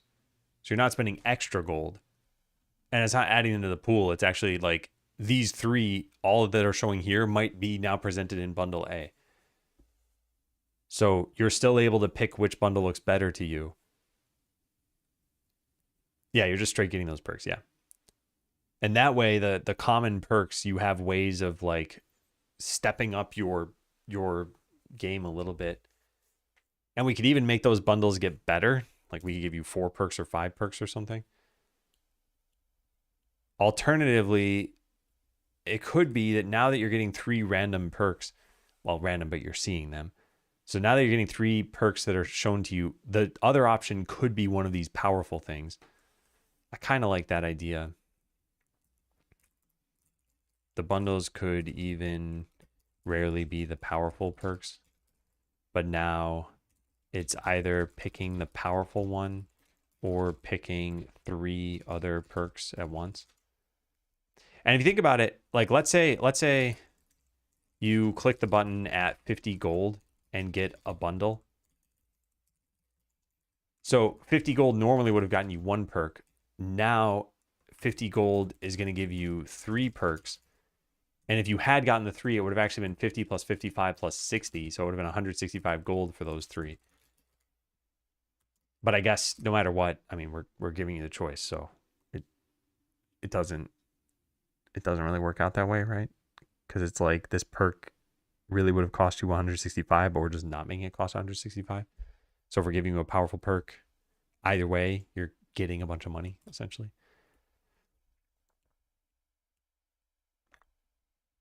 I think I said that stupidly, but there is some nuance there. Yeah. All right, so let's look at this again. Remove twists. It's not really remove twists, though. It's like change them into bundles. Change twists into bundled perks. The rationale here is it'll still give you an interesting choice. It'll let you work through the massive perk pool faster. And we could show rare perks as one of the bundles.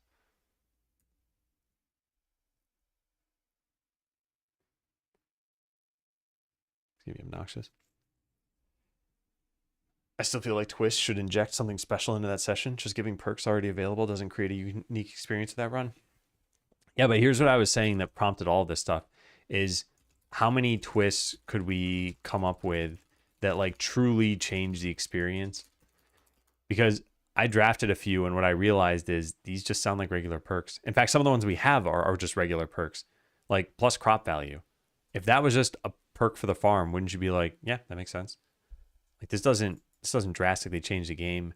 Fish give gold, even that, it's not drastically changing the game. It should just be a regular perk, right? Same thing with a slime eating from the warehouse. It's like it's nice when you get it, but again, just make it a regular perk, right? So the only ones that really change the game, this one plus one adventure per battle, and free treasure chest. I think those are both like very powerful in terms of the impact of the game. And we could even make free treasure chests less powerful and just turn it into a regular perk by just not making it happen every 60 seconds. Could be that it only happens once every like couple minutes, and then it would just feel like a regular perk. In fact, it could have different levels, and then it would certainly feel like a regular perk. The reason we can't do that with adventurers is because you can't add fractions of an adventurer. So you're going from 4 to 5. That's minimally a 25% boost. There's no way to make that a lower boost. Yeah, we just simply can't do that. I guess what we could do is say something like adventurers get plus 10% stats in battle or something like that. So now instead of going from 4 to 5, you're actually going from 4 to 4.4. In fact, this kind of makes me think that shouldn't exist. I would add twists to change item type drop rates. But again, can't that just be a regular perk? Can't there just be a perk that says something like you find more potions? Or X% more potions or something? Yeah, I don't see why it even has to be a twist. And that's like I said, that's what my realization was. Anything that would have been a twist could have just been a regular perk. And yeah, sometimes you're going to get this perk and you're going to be like, oh man, now that I'm finding more potions, what do I do?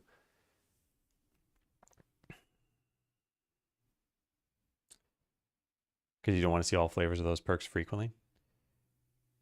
Well, what we could do is just make it so that only one of these can show up. Like we could have a special rule around this. You could say like you find X% more of item category.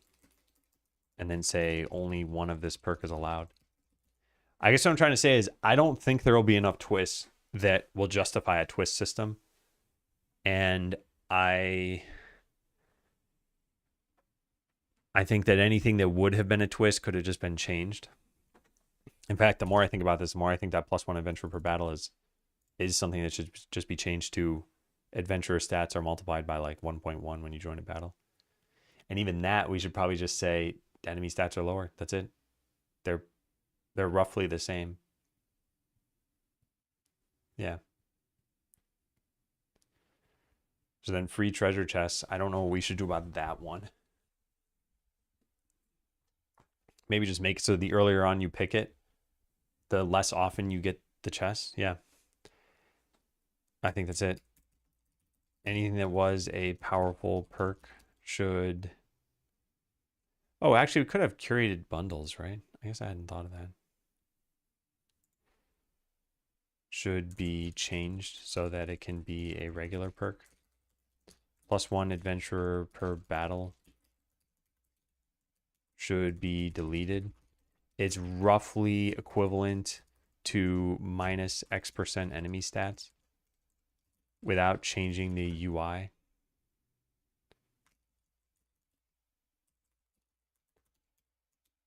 Free treasure could be offered, could just scale differently. If it's offered as your first perk, maybe it's a free chest every like 2 minutes. But if offered as your 30th perk, it could be every 30 seconds.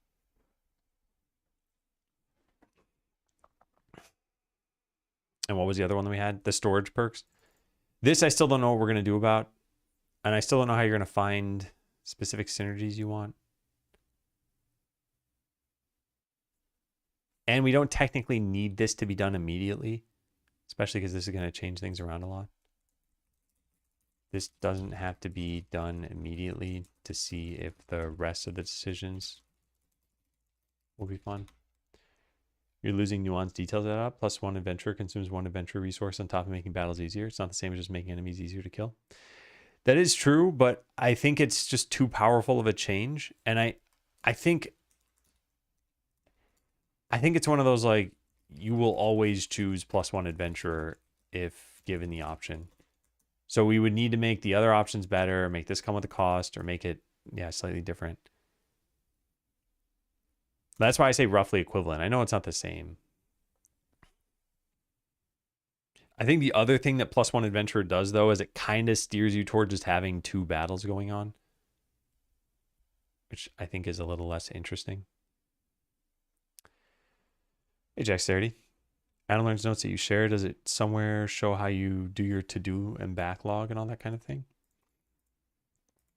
No, but the general idea is pretty simple. So like there should be a daily list that's kind of short, maybe like 2 to 5 items. And those are things that practically have to get done.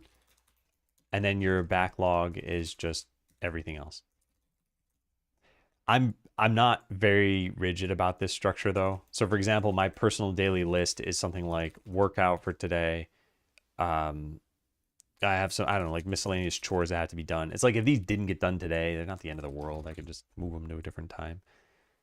And then my backlog is things, at least for personal backlog, might be something like, you know, return the thing I'm borrowing or get my suit dry cleaned or something like that. I have a wedding to go to.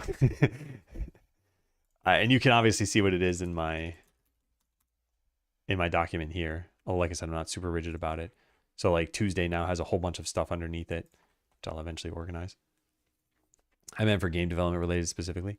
Yeah, it's still it's the same general idea, right? Like Tuesday, up until I started putting drafting thoughts here, it was like, hey, balance, coming up with twists and then coding them, and fill out the journal and do this stuff in the afternoon.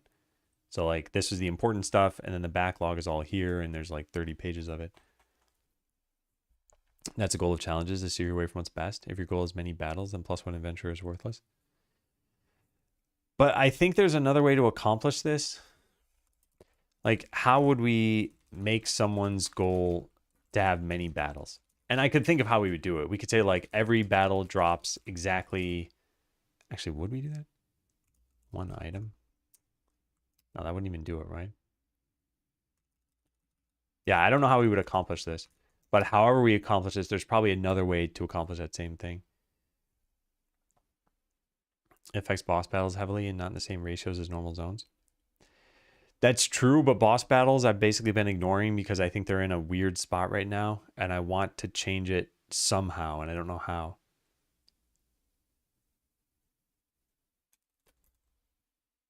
Your cursor is too big, or it's for stream? I kind of sort of started as a joke, but now it's for a combination of streaming, and it's just easy to see. Yeah, so boss battles are weird.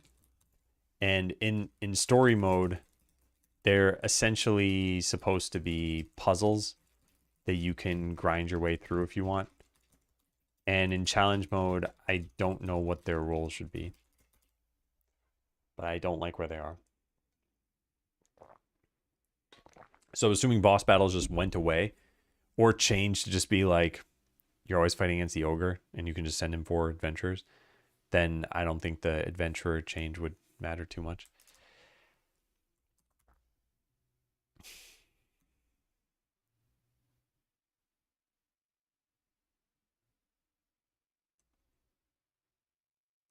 Yeah.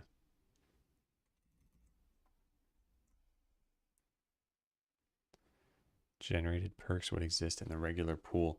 They don't have to be generated perks, though. Why did I even write it down?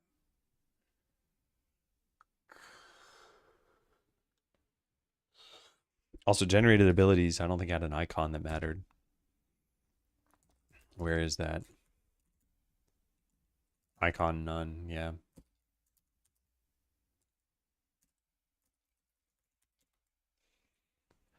Item values are diminished by 90%. You had a surge of customers, then many battles would be the goal. But they wouldn't necessarily be, right? Like, many battles versus 1 battle is the main dimension. So if item prices are diminished, you could still send like 3 adventurers into a single battle to get items roughly 3 times as fast, as opposed to sending them into individual battles.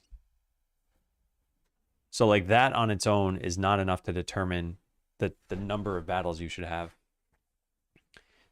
I think the way you, how would you even do this? Yeah, okay, so I guess we can go in the opposite direction. The way you would probably encourage many battles is by making enemies like stupidly easy. So now there's no need for 2+ adventurers per battle. But I'm not sure that's fun. 3 adventurers is not equal to 3x faster drop rate. It's not exactly, but it's very similar. I know exactly what you're talking about when you say nuance in the design decisions impacting something. And I just don't think I don't think this is manifesting in Skeleseller right now. So we're basically hypothetically talking about a scenario in which case it manifests, and that might never come to fruition. So this thing, like if item prices are diminished, what's going to diminish them, I guess? Even if we go with this, it'd have to be a challenge, right? There's nothing else that introduces negatives. So now we have some like item sale challenge, and we say something like items are worth 10% as much. And then we're hoping that this becomes an important thing, but like, would it be? What if it isn't? And then this whole thing about changing adventurers now doesn't really have an impact. So that's kind of what I'm getting at here. I think nuance can exist in practice, but if it doesn't, then designing for it was kind of pointless.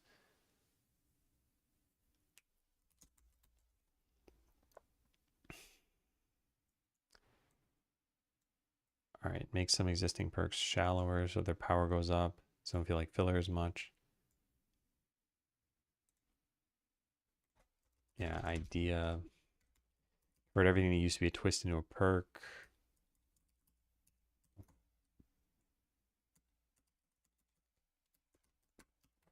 I think anything that was a twist could just have different. Like, is there a reason? Is there a reason to use generated abilities at all? Like fish give gold, we could say when offered as the first pick, it's like +2 gold per fish. When offered as the 30th pick, it's +10 gold per fish. Alternatively, we just make it have levels. So like level 1 +2 gold per fish. Level 2 is +6 gold per fish, and level 3 is +10 gold per fish.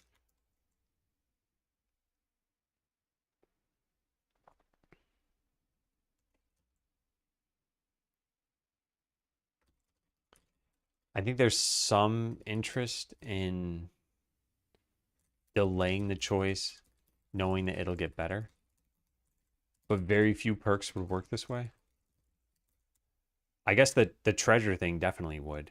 It's a way of us toning down abilities.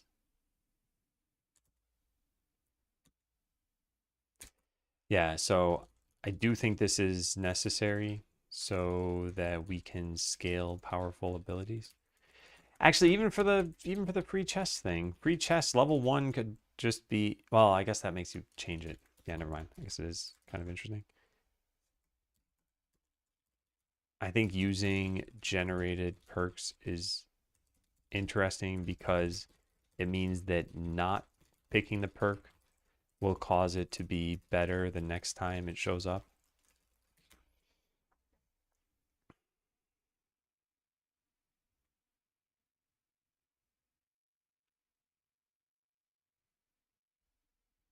It just kind of makes me wonder if every perk should have worked that way. I guess either way we're gonna have a limit and everything. Yeah, fine. All right, that sounds good too. Now what's this? Super powerful ones aren't presented as often. I don't think we even do this. I don't think we have a perk rarity system. I think we just leave it be.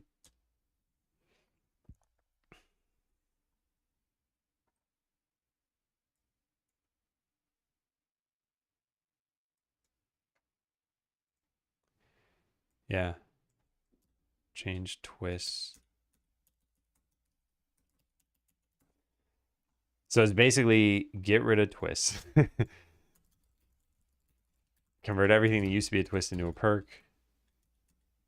Make some existing perks shallower. This is like rebalance some stuff here. I think there's room for rare perks and twists if you had something that increases max levels for perks. And maybe max out the level 2. Otherwise, I'll just reference what I said earlier and saying it just seems to not make sense. For a rare perks and twists, yeah. Well, so that's another kind of interesting thing you said, which is what if we change these bundles to be they only level up existing perks? They don't give you new perks at all. Maybe the twist could be that we either give you a bundle of new perks or upgrades to existing ones. Yeah. Maybe you even pick like which do you want? New perks or upgrades? Maybe we say like 3 new perks or 4 new perks or 3 upgrades. And then you choose. Actually, I guess that'd just be it, right? Wouldn't even need to tell you what they are.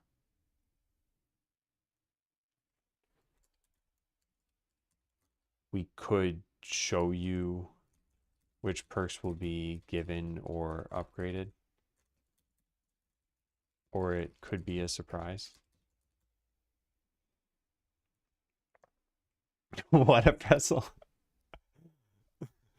It sounds like either quote or song lyrics, but I'm not. Yeah, it's song lyrics.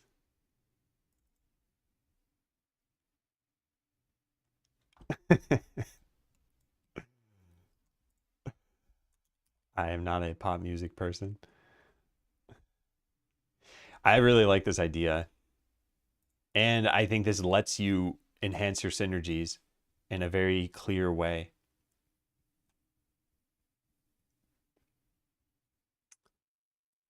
Yeah, I like this a lot. We could also change the numbers based on when you're presented this option. And it shouldn't be that hard to code either, I think, especially if we leave it as a surprise. We just say that you have this option waiting and hear what the numbers are.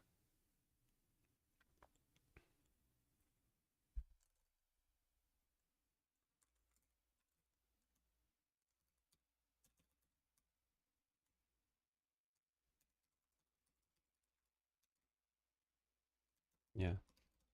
Rationale, still give you an interesting choice, let you work through the massive perk pool faster and in a way that you semi control.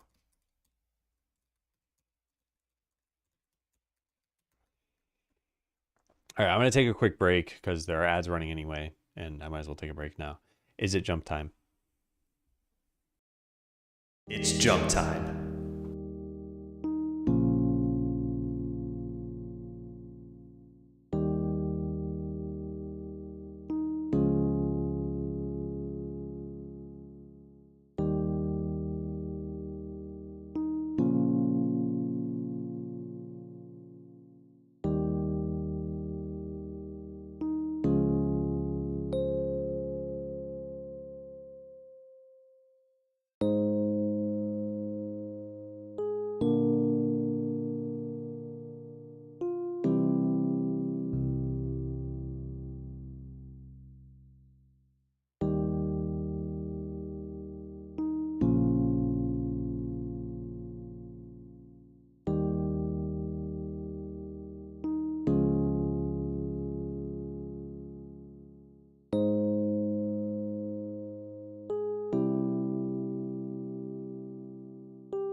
Hello, hello.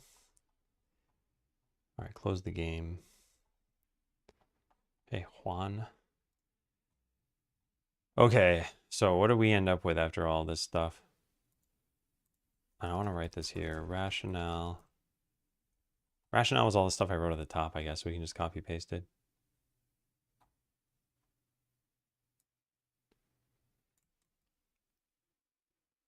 Not much of a difference between twists and perks. That's the biggest rationale. And then some of this stuff might be other things that we want to include.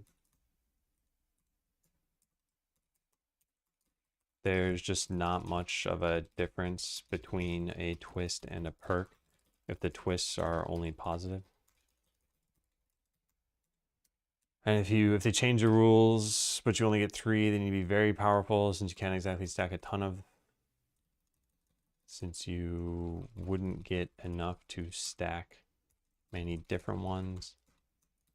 Twist wouldn't feel too different from regular perks. The perk options, allowing you to get multiple twists.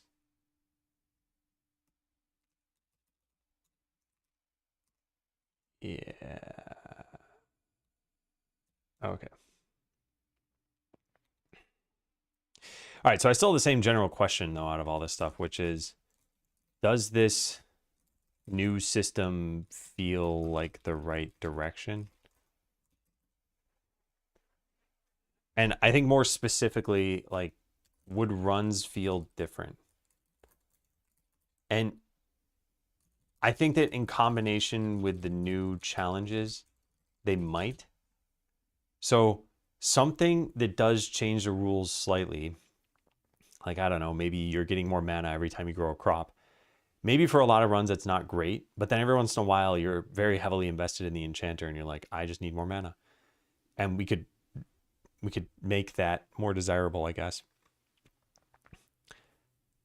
And then I think it's going to feel important for that run.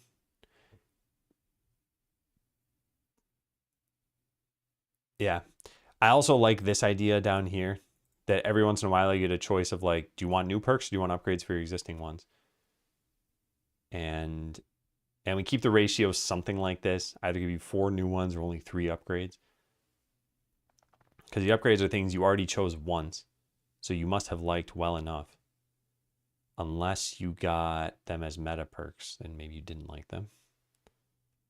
But I guess you would know that going into the game.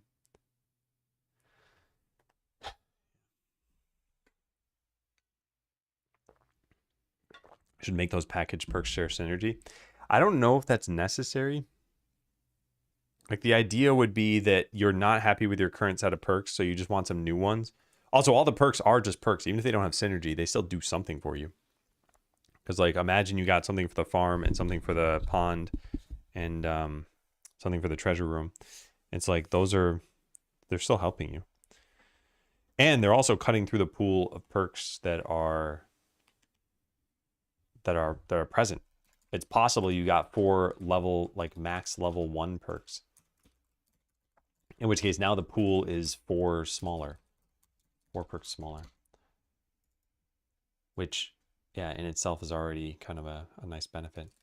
Anyway, I like the idea. I think I like the idea a lot. And I do want to do this. And then changing quests to give you perks that let you shore up what's wrong in your town. This I'm not as sold on. But yeah, we could do something like that. Like, hey, what do you think that you're missing here? Storage, workers, customers. And it lets you just get that thing. I think that would be okay.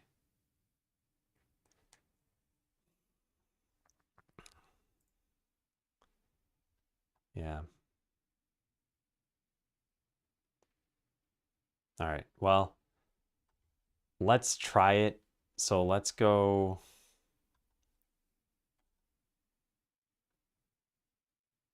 Let's go write this stuff down. So we're going to change twists. And we're going to eventually allow them to be bundles. So instead of being positive ability and negative ability, it's going to be like, it's actually just going to be a number, I think. Like, do you want new perks or do you want upgrades? We just don't even tell you what those things are going to be. Or we keep track of the ability IDs that we're going to give you new or that we're going to upgrade. I don't think it really matters. Both are fine, easy enough to code. All right, so what are we doing here? Get rid of twist choices for now.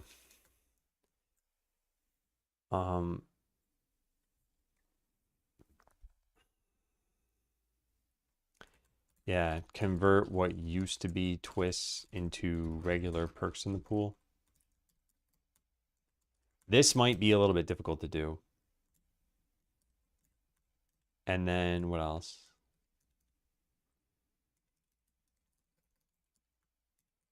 This.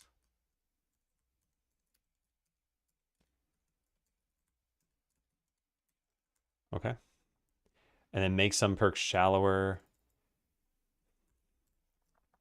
I'll keep this as an idea somewhere. I'm gonna write this here. Just that it's captured somewhere. And then this stuff, I definitely want to do this.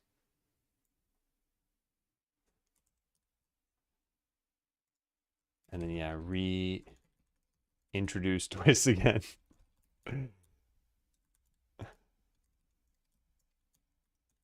As bundles.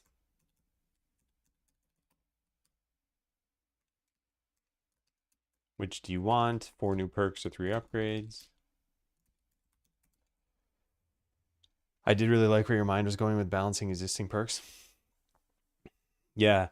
Yeah, I think anything that seems unappealing, and by the way, this is why we have the metric server, so that we could look through it at some point and see what do people just not like. Anything that seems unappealing, we should make more appealing or remove. And one of the ways we could remove it is by turning it into a meta perk. So it's like, well, you're spending progression points, which are worth very little because we can hand them out all the time. But even then, it's like, we should probably just make them better. Okay, well, I have everything written down. I'm going to write this here too. Make perks shallower. So glowy fish, max fish. I even wrote this here. Multiplying crop value is probably a good idea as a regular perk. Yeah, well, now it's going to be a regular perk. And what else? Yeah, nice. Okay. All right, let's get to work. So I think change twists is now going to be up even higher. Let me put this here. Get rid of twist choices for now. All right, do we have any outstanding code? No. So let's close this. How much time do I have? I got about probably an hour. So yeah, let's see how far we can make it in that time. Game constants. Here it is. Num town perks before presenting twists. How does this get used? If it contains num perks bought. Yeah, so we can just set this to -1 for now. To do temporarily disabling this. So now you should never be offered twists. Because there's no way this could ever contain, you can never buy -1 perks.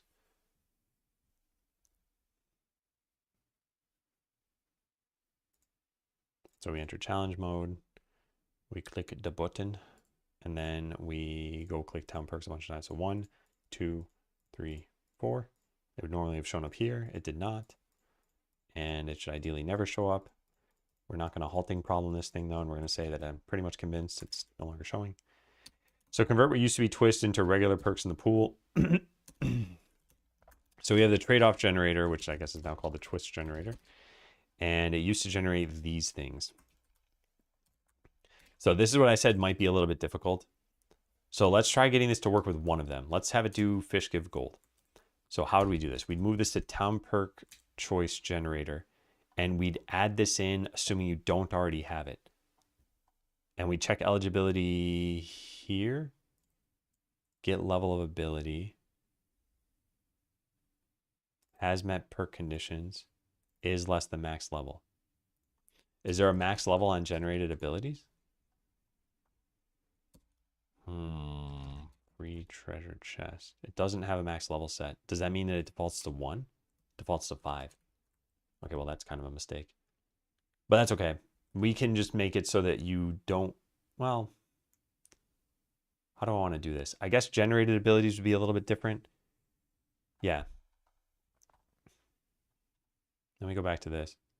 So there's has met perk conditions. Where is this? It's in player ability. Oh, wow, that's easy. Okay, well then I think this is going to be pretty simple. Let's go to fish give gold now.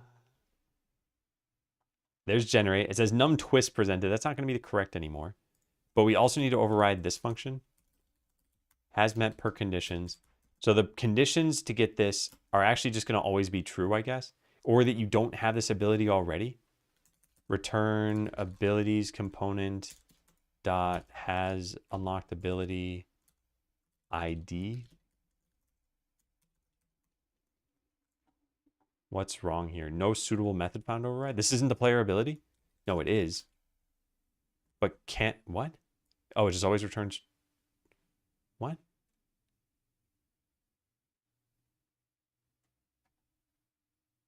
I'm confused. Where is has met perk conditions? Right there. Public virtual bool. Public override bool. What am I doing wrong? No suitable method found to override. I am so confused. I'm so confused. I don't know what I'm missing. Did I copy paste the wrong thing? This comes from player ability. Player ability has met perk conditions. I'm going to copy this. We're going to paste this into here. And we're going to see what I did wrong. Public override. Oh, that's town component. How did that happen? Oh, it was moved one down. Okay, my bad. All right, well, this is kind of stupid. Kind of stupid. We should probably put this in generated ability. Yeah, and can generate is what should probably be used there. And not has met perk conditions. Yeah, let's put this here for now. And then just not override it. And then number of twists presented is not technically correct anymore. It's going to be number of maybe perks presented. Or maybe,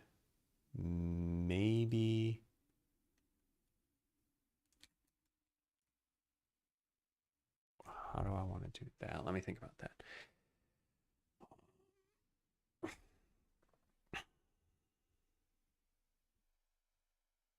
No, I don't care about this right now. Yeah, we can always override it if we need to.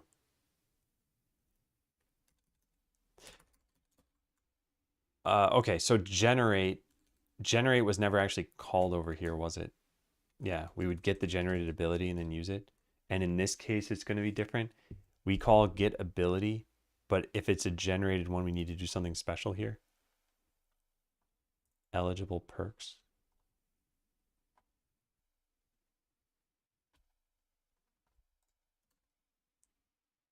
This is just set the perk choices, which is what town perk choice. Oh no, this only has an ability ID. No. Yeah, this won't work. We need to store an ability. Because a generated ability has parameters.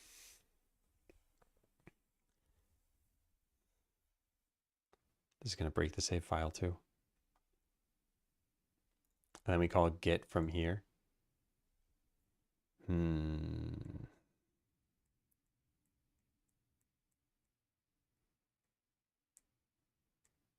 Let me take a look at this one more time.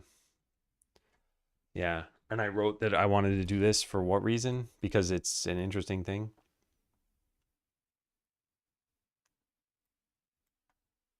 Means not picking the perk will cause it to get better. Yeah, because again, this is the same problem we had earlier. We have like fish give gold, and we could say level 1 is +2 gold per fish, and level 2 is whatever. Or we could say the gold is some formula, like num perks chosen times 2 divided by 7 or something like that. Hey, yourself. And I think I like this idea better because it means that the next time you're offered it, it might be +6 just because you waited long enough. But not every perk is going to work this way, and it's not going to probably be clear to you what the formula is. You're just going to see it's got a different number, and for all you're concerned, it might be random in your mind. And we could even have some randomness in it. It could be like fudge the number by ±1 gold, so it doesn't always feel exactly the same. Oh, that's very minor. But yeah, in order to get this to work, this thing needs to have an ability, not an ability ID. And that's going to be a little annoying. Because what did we get? We got a list of ability IDs. We now need a list of abilities. Yeah, this is going to be annoying. All right, well, let's start it and just see what happens. I think it's going to be frustrating. Also, technically, all of them can be player abilities. Yeah, we know they all have to be player abilities. So this changes to player ability. This is probably all we'll have time to work on today. And then this needs to change. This needs to be player ability.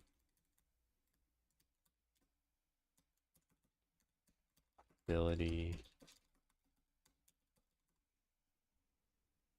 Cannot implicitly convert. Yep.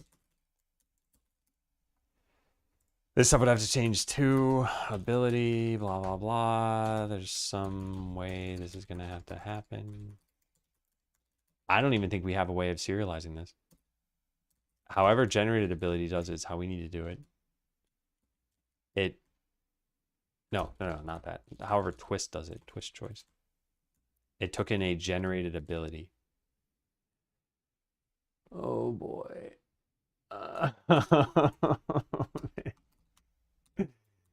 Is this in the type resolver?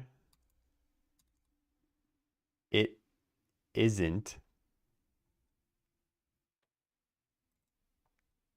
Because we knew how to save this. Because it used to just be an ID. And then twist would get saved in a different way as a base ability. Okay, yeah, so this needs to be a base ability. Which is probably going to break something, right? But wait, is base ability in here? It is. I guess that's what we do then. I don't know. I'll write it down and we'll figure out what we're doing here. So this needs to be a base ability, but I'll write a to do, see if this can be a player ability. I may need to change the JSON type resolver. All right, now how did the rest of that look? Yeah, we set it equal to null, exclamation mark. Cool.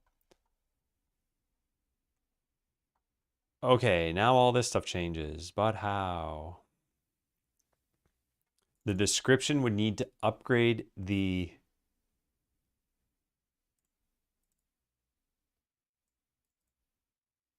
oh, this won't work. This won't work.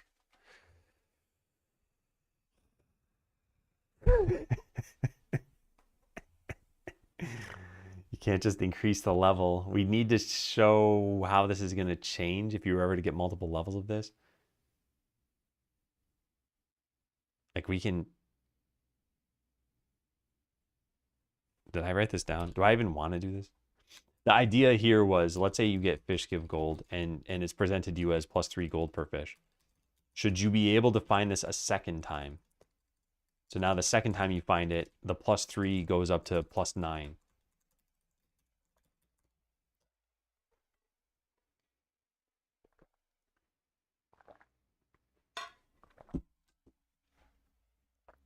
And I don't know. I don't know what it should be. But I guess when it comes to upgrading an ability, we need to know whether it's at max level or not. So probably we should be changing generated abilities so that they always generate at the max level. So we don't need anything special for this. So this has unlocked ability wouldn't be needed there.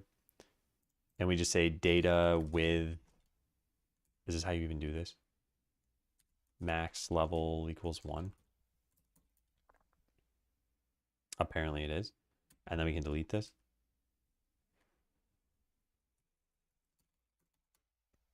Nice. Okay, so now how does this work?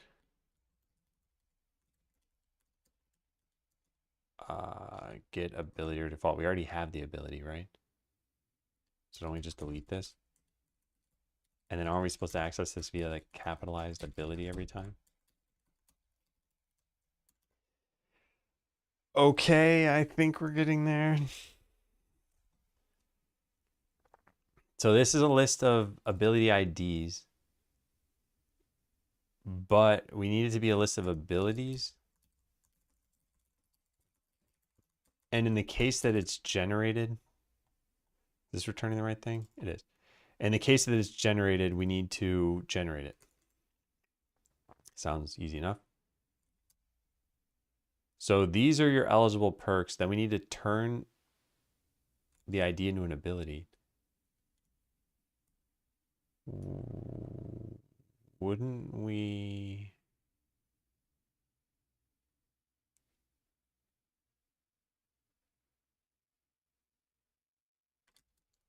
What does this do for a generated ability? I don't think this works. No, it has to work. It has to work. And then we call generate on it. Yeah. Yeah. So how do we do this now? Eligible perks. So we're going to make a whole bunch of abilities. So we're not going to do a where. We're going to do a select. No, but we got to check to see if it's valid first. Oh, man. Okay, fine. So then we're going to get an ability ID. And we're going to do this. And then generate it. Yeah, I don't like that.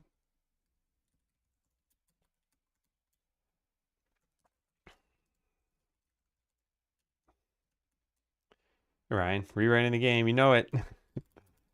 So if ability is generated ability, then generate it. This number of twists presented, I would love to not do. So let's just pass in 5 for right now and say to do change which number we pass in. It should be just taken from the town perk choice tracker, but we need to rename something. All right, then sure, simplify this. What do I care? Well, now it looks like trash, but I think that's it. What's in here? What needs to be changed? Town perk choice, modify ability level. It's an actual constructed ability.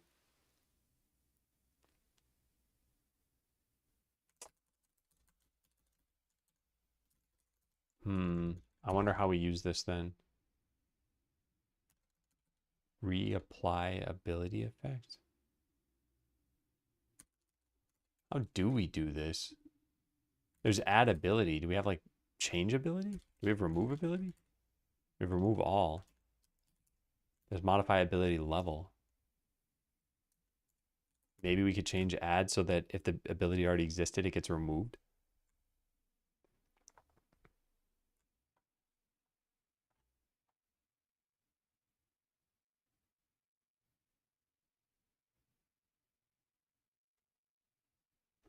Yeah, maybe.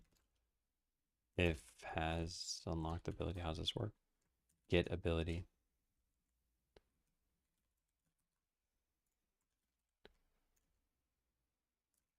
Ability.id. Then we want to remove it. It had the code typed out and I pressed tab.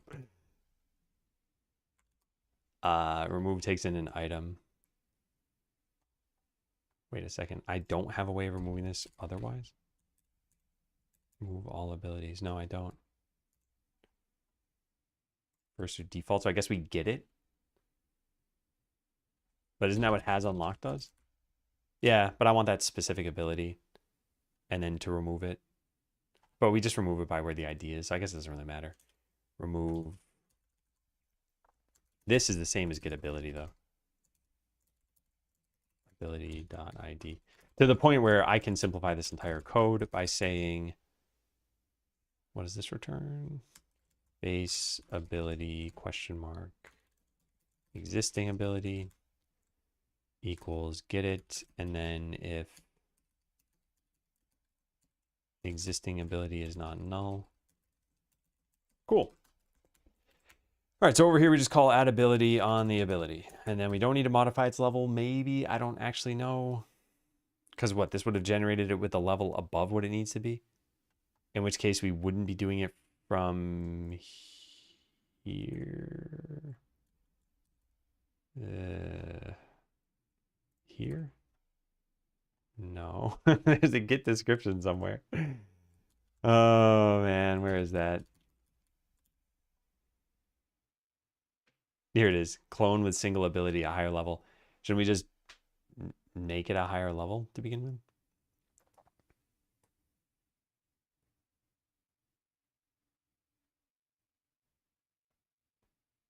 Wait, why do we do this? Because we get the level from the ability component, not from the... What?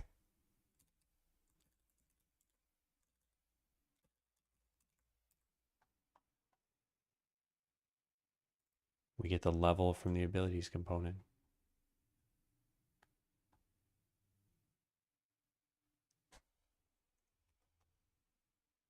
I find that weird. I find that very weird. I don't know why we did this. We have the level in base ability. Why didn't I just get the level of the ability from that? Huh. Strange. It's very strange. I'm going to write this down because I don't know why I did things this way. Why does... What? Faster, hunger, something like this. Why does get ability description tooltip take in an abilities component for player abilities? Why doesn't it just use level from base ability?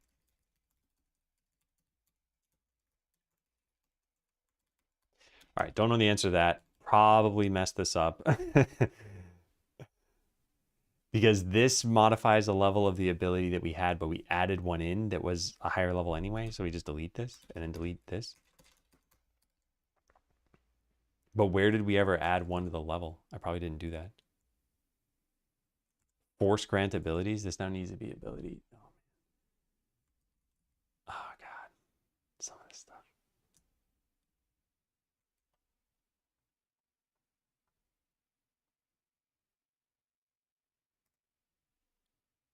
We make this based on your current level. So yeah, I guess we need to say else ability level plus plus. Wouldn't we do this no matter what anyway? No, this gets it from your... Oh, darn it. We can't add it there, or else it's going to modify the ability you already have.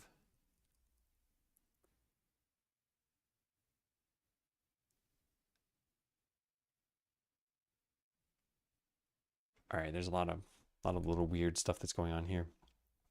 Force grant abilities, I'm just going to put a like to do code this again.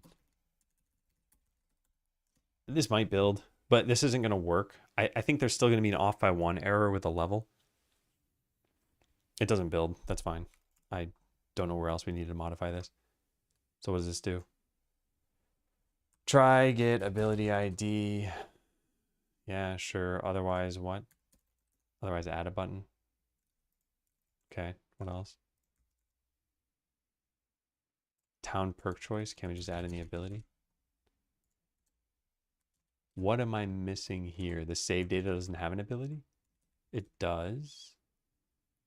Because this needs to be a player ability? I see. Okay. See if we can get rid of the casting. And then what's the last thing we have to do? This one. What is this? Seed perks. We didn't even call this function. So I'm just going to get rid of this for now. To do code this again.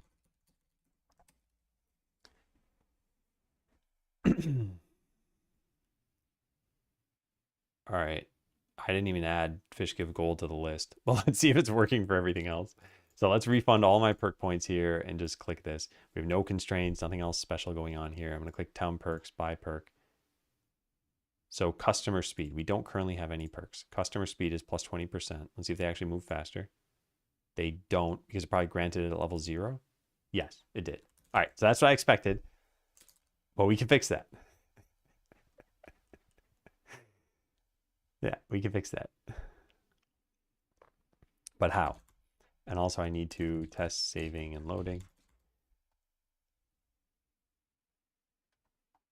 All right, so I guess we can say like generated abilities. Yeah, I could put this in the fishing perks, pond perks, ability ID dot fish give gold. Great. So now where do we grant you the ability? Where is that? It's wherever I just called add ability from. Yeah, so where is this called from? Oh, that was easy. So it's this. But don't we need to say modify ability level, ability.id1? I think that'll do it. I think that's all we need to do. So its level is not used here, but if it was generated, that's why we need to add the ability directly. I guess I need to click refund on this. So again, we should have no perks. Good. We add a town perk. This will be very obvious because the armor shop currently has 2, so we'll know for sure if it goes up to 4 because we'll click this and we see that it went up by 4. So that is not correct. Because this would have called change level on it immediately. But we don't know for sure that it did change level.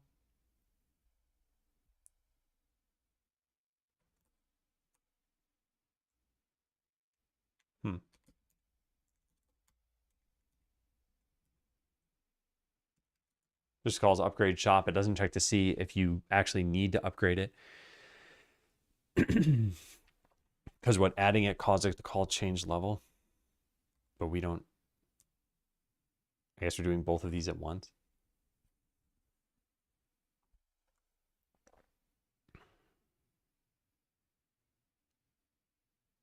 Trying to think of what the right solution is here.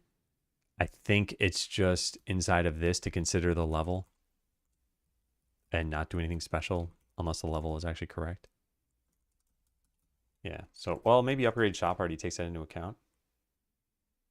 Nope. Yeah, nope.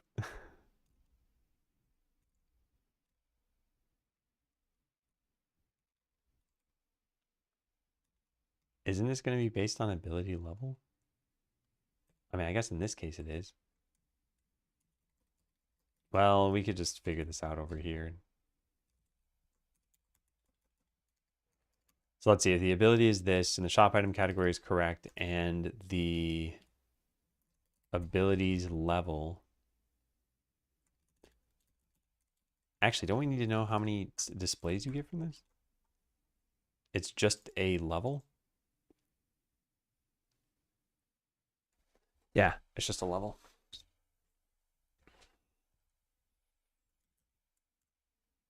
Okay, so how many displays do you have? Int cur num displays equals what? Get item displays? Get num item displays? That exists? Well, look at that. All right, so that's a current number, and the expected number is going to be equal to the ability level. Oh, there we go. Except for there's a number of starting, and then we need to... It's the level times the number per display. Upgrade, there we go. So if the current number is less than the expected number, then upgrade the shop. Okay. We would technically need to test this with every single ability, right? Because we're calling this changed level for all of them. I don't like this at all.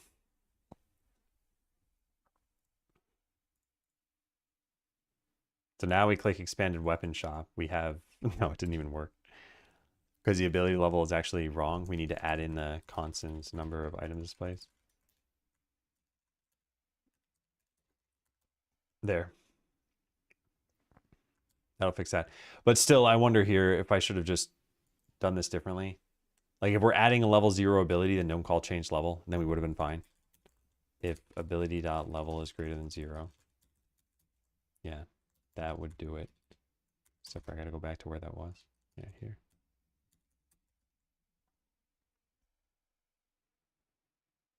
Why do we do that? Why do we do that? Why don't I just change where I'm calling modify ability level?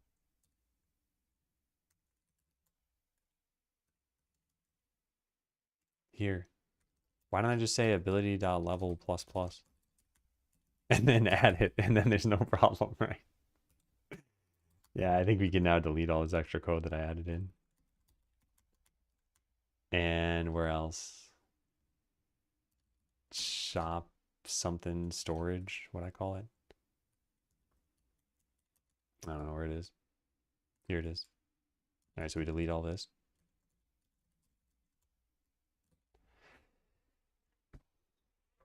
We still have a few to-do items I'd like to fix.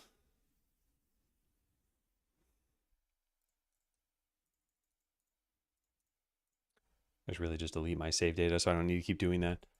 All right, so what have we got here? Can we get a storage one? Yeah, there we go. Potion shop. Okay, so we're at 2. We click this. Goes up to 4. Looks good. We're now at level 1 of that. Looks good. Cool. So does it work for everything? Because it should. Hardworking adventurers. Makes your adventurers transport items. Okay, so let's put a bunch of items on the ground. Only the workers should go grab one. Now we get hardworking adventurers. And now the adventurers should grab them. Nice. Okay. 2 for 2. Let's click this. Shiny loot. This should now sell for 4 gold. It did. All right. We're looking pretty good there, I think. Let's get a ton more money. Quick move menu. Yep. Buy another perk. Let's get cloning. Yep, we got our worker. So now let's try to max one of these things. Just get the expanded shop until it's maxed out.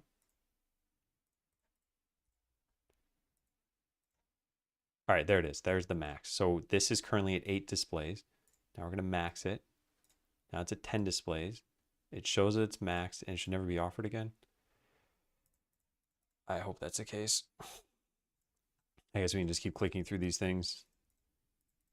And I mean, eventually it should offer us nothing, right? I don't know if I coded anything special for that. What does happen if you unlock everything? I think maybe it says no more choices available. Oh, also, does fish give gold show up? It's not going to have an icon. So something's probably going to cause it to break when that happens. Yeah, I think it will. But it should show up here, and it should... It's not showing up? Oh, I don't have the fishing pond, so it can't show up. Is that right? Yeah, it can't. So we need the fishing pond. There. Now it can show up. Where is it? Ah, so it's broken. Clone is not implemented. Oh, no. Oh, no. Is this clone at a higher level? Okay, I thankfully at least know why it's trying to do that. So we got to look at this. Line 103. And then find out where this is called, which is thankfully in one place. And this should only be done if it's not a generated ability. Otherwise, the tooltip... Why is this here? Yeah, this isn't needed. See? Proof that this is dumb.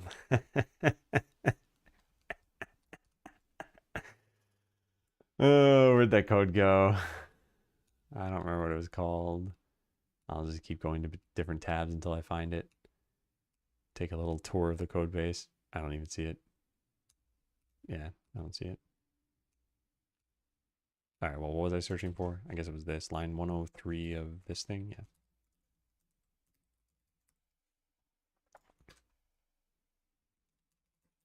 Here it is.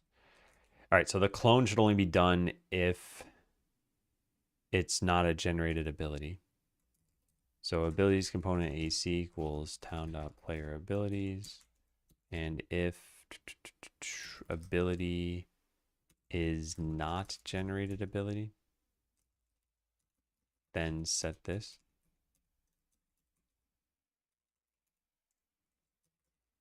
All right, let's try it.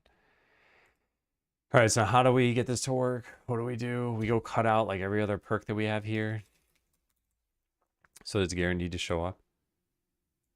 Yeah, let's just get rid of all the other. Yeah, that's fine. Sure. It's not actually guaranteed. We still need the pond, and we're not guaranteed to get the pond. And then once we are, there are actually 5 perks, and we only choose 3. So we could choose the one I don't want. But it's close enough. Shouldn't take super long.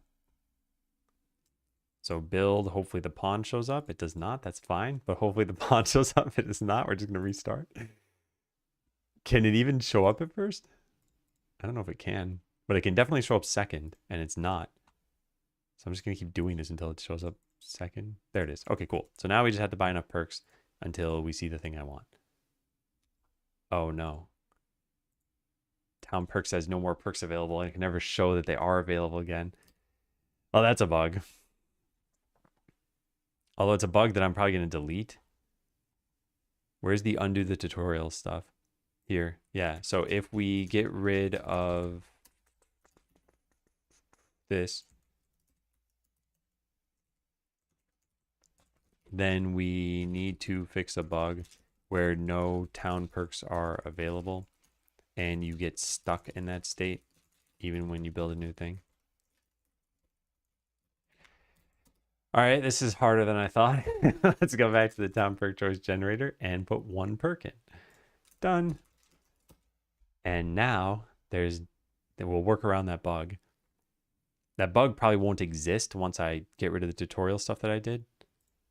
And I guess technically it's in the game already. And I don't think anyone's complained about it because probably they built stuff. So we need the fishing pond. There it is. And then we need some perks. There it is. Fish give gold. Every time you cook a fish, you get 13 gold. So if I choose that, it's going to show as a random icon. It's hilarious. Yeah, there it is. Okay, so now the question is, does it work? Do we get 13 gold every time we cook a fish? Let's go try it out. So we're at 9990. So we should go up to 10,003. And we should see 13 gold appear here. Yeah, nice, 10,003. Now we go up to 10,016. And then 10,029. Speed it up even more. Yeah, perfect. Okay, well, we've proven that this can work. And now we just need to address all the to-do items that I left in the code. So change which number we pass in. This is going to be based on how many town perks you have, which is in the tracker, which is somewhere. I don't know where. I'm going to... Oh, it's passed in. And then we don't... What? Why do we do that? This doesn't inherit for anything? Oh, well, that explains that. All right, so then get eligible perks is going to pass in the tracker, I guess. Get eligible perks, perk choice tracker. And then from the tracker, pass in the right number. It's not get current level. It's like num perks. Is it chosen or bought? I don't know.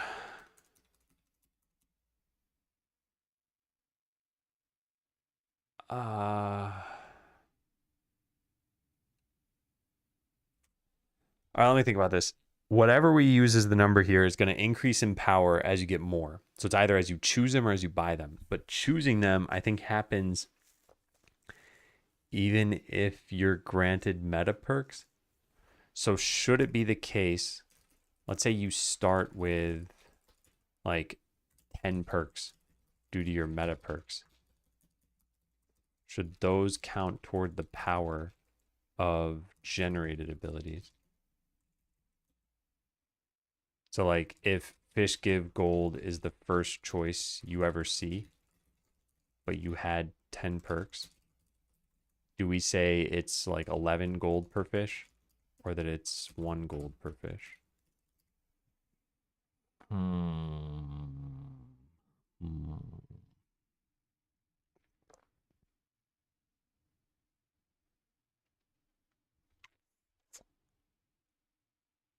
I guess you want your power to go up even as you get meta perks. And this would make your generated perks better. So let's have it be based on how many you chose. I might be shooting myself in the foot by doing this. And then we need to rename this. So I'll write that down next. To do rename num twists presented to num perks presented.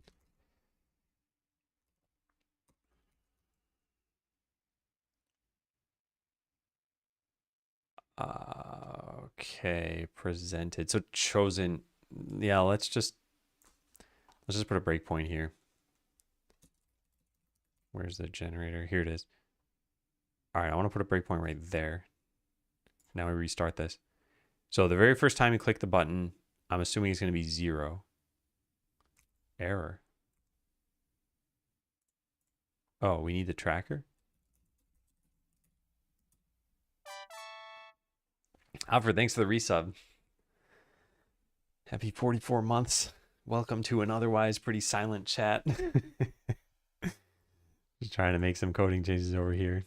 Bore everyone to tears. All right, so it breaks in immediately. This should be 0. Yeah, it is 0. Okay, but now what we're going to do is we're going to go to the title screen and we're going to pick a bunch of these. Click, click, click, click, click, click, click. All right, that's pretty good.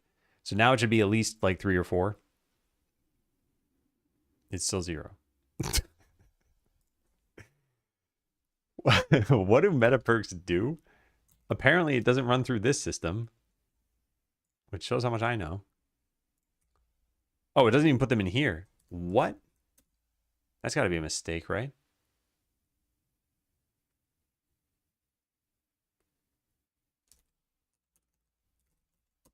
Apply meta perks.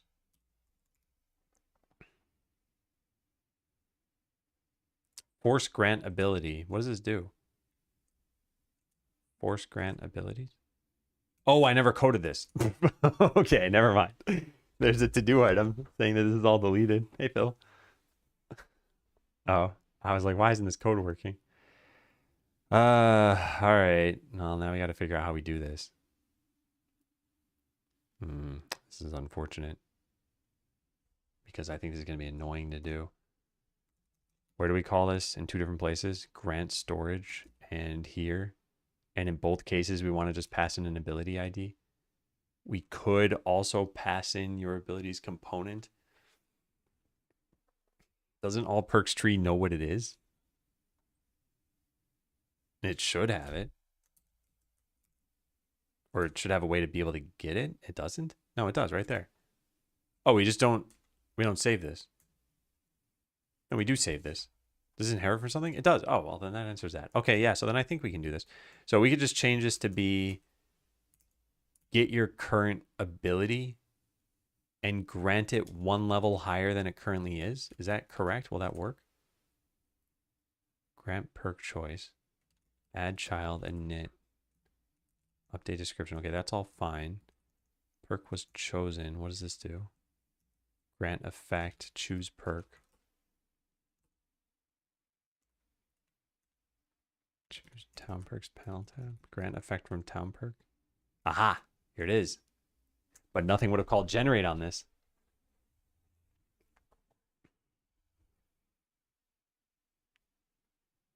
Okay, but we do add 1 to the level. So we have to make an ability here. And we need to call generate on it. I'd love for that code to be in one place. So where do we call generate right now? Right here.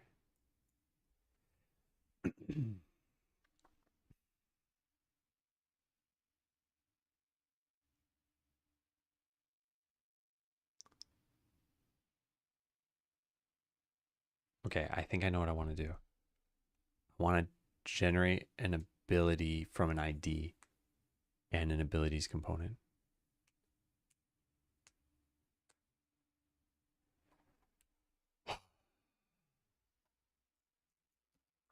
Public static player ability. Generate from ID. This isn't probably going to make a lot of sense. And we need a town perk choice tracker here. Yeah. Town perk choice tracker. All right, then we're just going to have all this code, which I'm assuming is what it wrote out, but I'm going to write it out myself. All right, that looks good. And then we select generate from ID. Yeah, let's just do it that way. So we take in the ID, that, yep. Cool. So now we change that to do item that I had.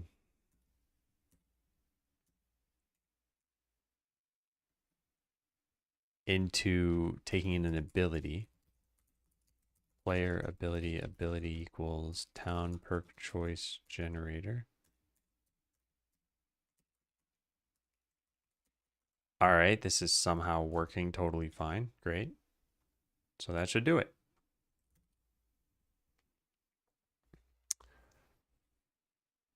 Well, what was I testing here? Oh yeah, whether your meta perks counted for perks chosen. And I think they do. But in order to test that, we need to go back to the generator and find out. Right there. All right, so put a breakpoint there, just start the game.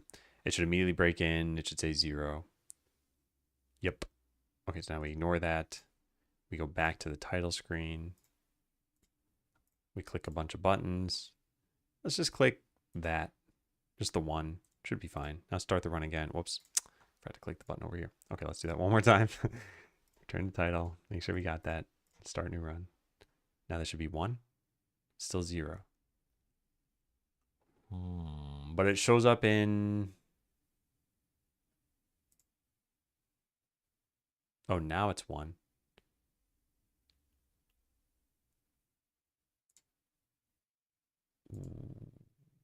What? I see. I see. Yeah, I see what happened. Because now we have this perk. Okay. All right, this is the nice thing to do to the player because it's going to make them more powerful. And I don't know what the balance is going to be like, so let's just ignore that for now. What are the other to-do items? Can I get these done really fast? I hope so. So rename num twist presented to num perks presented. This is just for generated ability. What does it say? Fills in values by not having this be part of the constructor. Number of twists that are presented. This is never lower than 1. Oh, what do we call this? Yeah, I guess num perks presented. Fine. The thing is, I don't think we can just change it like that. I don't think it changes all the derived classes. Num twists presented. Yeah, every single one of these things needs to change, right? And not only that, but I believe this needs to go away. But that I'm not sure why.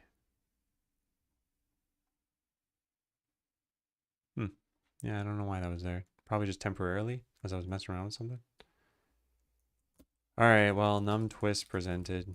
Might as well change it. Goodbye. Number of perks.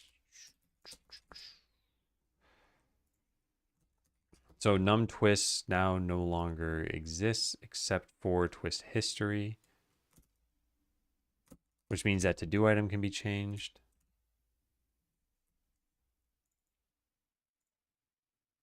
Then see if we can get rid of the casting. That one's fine to keep in for now. Yep. And then code this again, seed perks. This should be a lot easier to do now, right? Get eligible perks, sample 1. Shouldn't this just be an ability? Player, ability.id. This will generate it differently, though, if there's any randomness. Interesting. And what's the problem here? There is nothing that corresponds to this because we need a tracker. Should I just get rid of seed perks? If nothing's calling it? Yeah, I should just delete all this. Noon cutoff. Yeah, it's not noon yet. Okay, so can we save this stuff? Town perk choice save data. So we need to do some things. This is going to be a little challenging. So we're going to get rid of this. Can show perk due to having building. Can be offered town perks for buildings you don't have. So let's set that to true.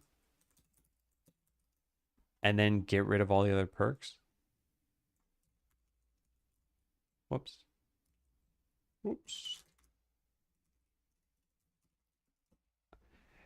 Okay, so this is the test. Can we show a town perk choice and then save and then load and see that same choice? I don't know what's going to happen. So we have +3. I'll just take a picture of this.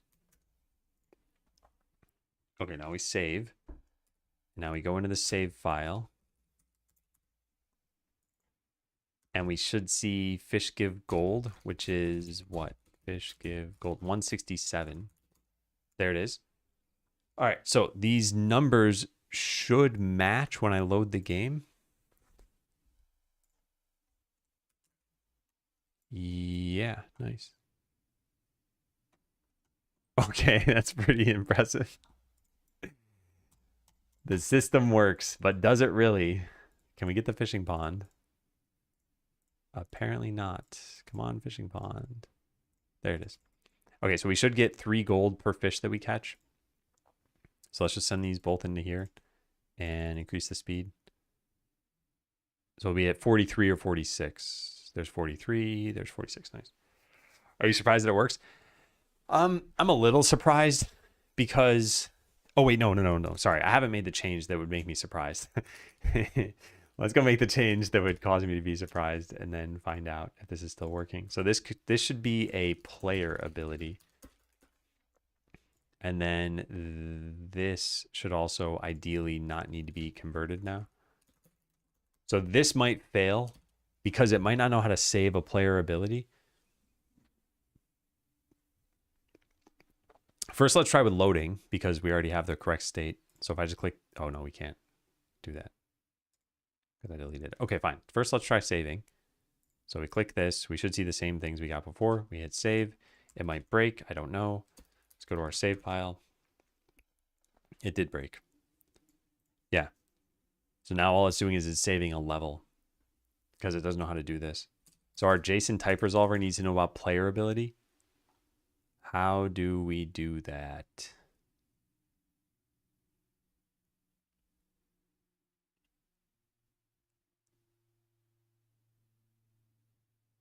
Today is Tuesday? Yeah, today is Tuesday.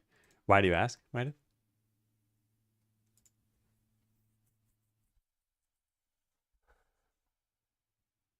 Could we just change this to player ability? I'm going to copy paste this and probably find out that I'm going to do something stupid here. Your schedule says no stream. It does? Oh man, it's probably been that way for a long time because I've modified the schedule a long time ago, but I might not have updated something because it should show a Tuesday and a Thursday stream. Let me take a look. It might be in my info panels. Oh man. Okay. Thank you. All right. Let's get rid of that. Tuesday, Thursday, 9 to 12. I'll say 9 to 11. I don't tend to stream for as long. Although we're probably going to go a little bit later today. Yeah, thanks for letting me know. Hi, welcome to the stream. All right, so setup, this is like player abilities. I don't know how we're supposed to do this. So I'm just going to copy paste this. And what we need to do is, I guess, make it a player ability and call player ability here. That might work. I don't know. Got to start off on the right foot. No, I really appreciate it. Yeah, I don't like having out-of-date information there.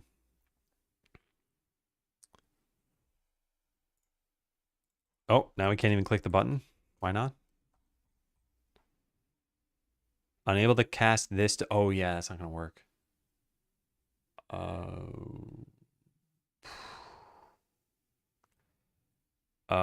This is probably... We should just delete this stuff.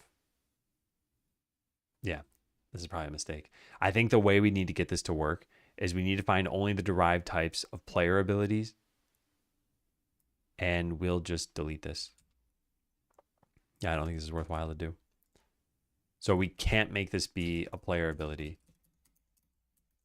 Note, this is a player ability, but setting up JSON types to serialize it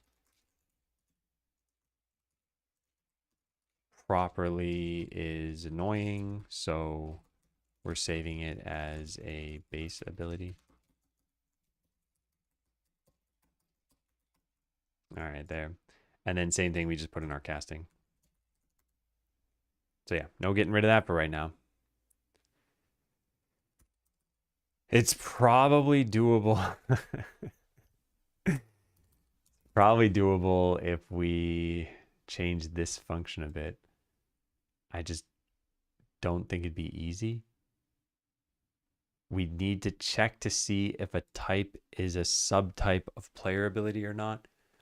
I guess it wouldn't be that hard to do. I just don't think it's worthwhile. We'll just keep the casting there for now.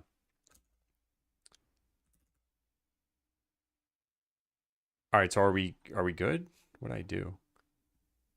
Convert what used to be twists into regular perks in the pool. I've got a little bit of time left, so I guess I can finish doing this. Wait a second though, does this work? How do we test that? It's based on number of perks shown, and now we can show you lots of perks. So this is gonna ramp up super fast and probably be too powerful as a result. So let's click, oh, we still can't click that because what, it saved wrong? Deserialization of types without a parameterless constructor. Did I modify that? I shouldn't have.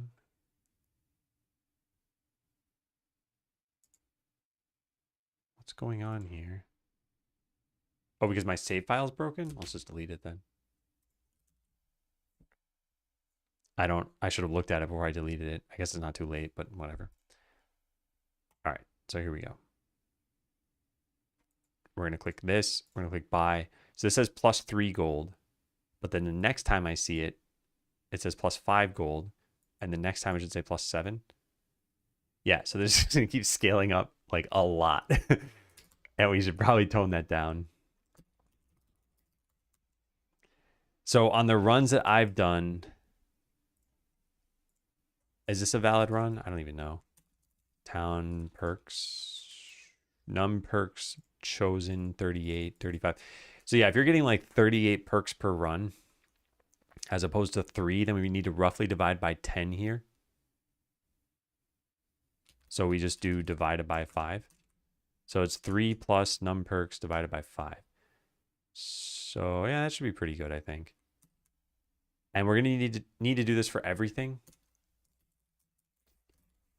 That was fish give gold. Let's look through all of them. Free treasure chests. Oh God, what is this? 60 minus 2 num perks times 15. I think we want to start this at 2 minutes. Wouldn't you want to upgrade this though? And mysterious. There's a thing in the today command talking a little bit about this. Yeah, in this particular case, I'm not keeping it around because it's just in the today command, and then tomorrow I'll probably change this to something else. So yeah, we did some design. I'm changing some things now. I hope your day's going well. Okay, so if you get this early on, we're going to say it's 120 seconds. And then if you get this later on, let's say after you have... We want to subtract no more than 90 seconds. So num perks presented times 3, maybe? How's that look? So we start you at 2 minutes. And then we subtract 3 seconds for every perk you've chosen up to a maximum of 90.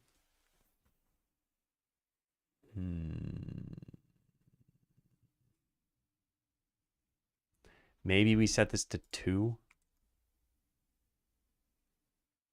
I think I like 2 better. All right, whatever. Let's go through the rest of these. I want to get this done. What's next? Different adventure limits. We're not doing that. Enemy stat multiplier. This is 1 minus number of perks presented times 0.07. So what's the thinking here? If you get this early on in a run, should it lower it by more or less? Or should it not change at all? Like, let's say your very first perk, you see this. It says enemy stats minus 7%. Yeah, I think it should get more powerful. So this number should change. And it should start at some minimum amount that actually makes sense. 7% is probably pretty good. So 7% plus the number of perks presented times 0.005. So 0.5%. So if you get 50 perks, it's going to be another 25%. And then we need to cap this at something again. So math.minimum of, what's the lowest this should probably get to? 0.4. So you can get 40% weaker enemies if you got 66 perks, I guess, which should hopefully never happen. All right, let's keep going. Probably gonna mess up everything in doing this. Farm crop value. Oh, this requires that the farm is not null. Interesting. Doesn't that mean that the fish give gold thing requires that the pond is not null? It doesn't?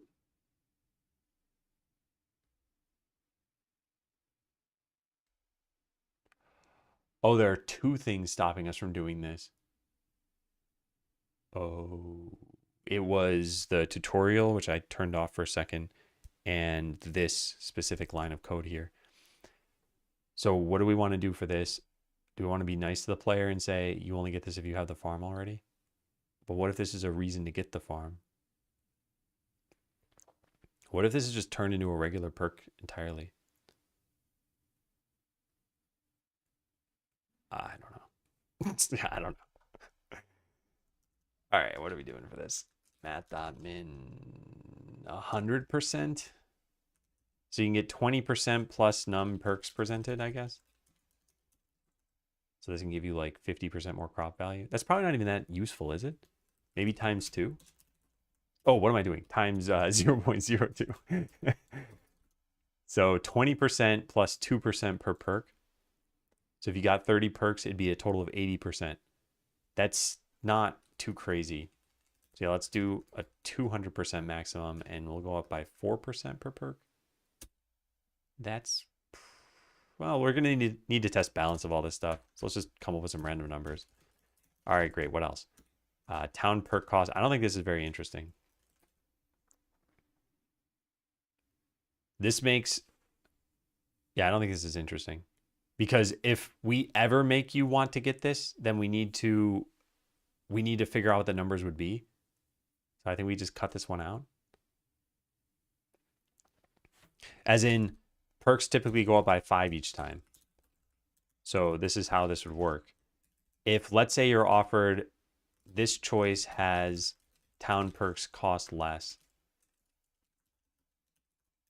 Like, how much less would it have to be for you to pick it? And we know the next one's going to cost 25, and you'd have wasted a perk on this. So like you're quote unquote wasting 20 gold on this choice. So it has to save at least 20 gold over some amount of time. I mean, I guess technically 25 gold because the next one's going to go up by 5 gold as well.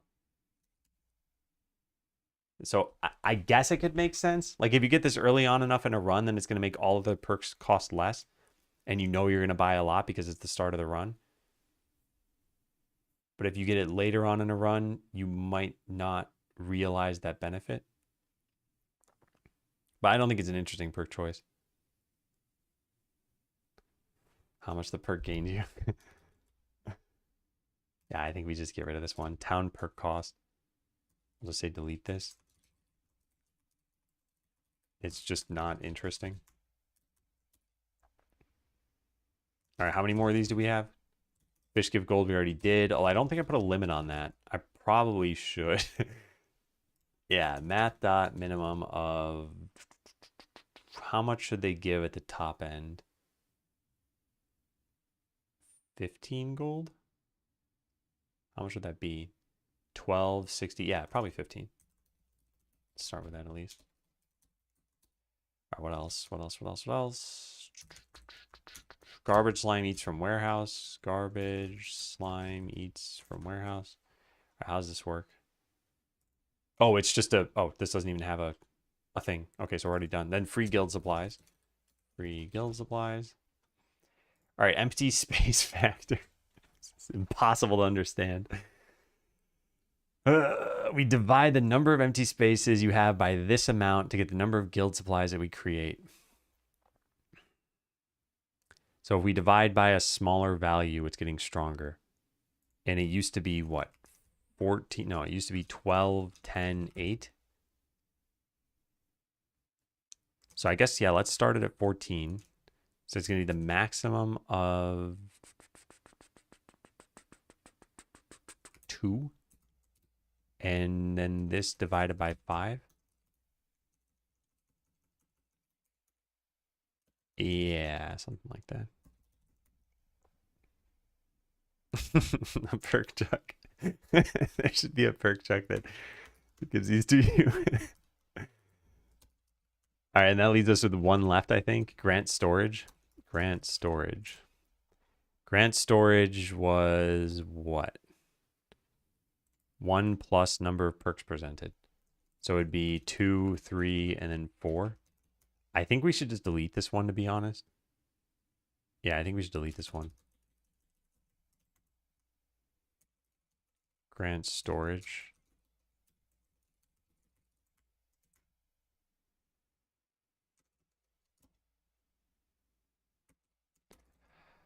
What am I doing now? I'm going to go add these to the pool. Just copy paste all of these into town perk generator. Except for we can't just do that. We need to put them in the right spots. So fish give gold is already done. We said town perk cost and grand storage are not interesting. So it's just these. So let's put this in 2 separate tabs like this. So free treasure chest. Wait, I never modified that one, did I? Free treasure chest? Did I?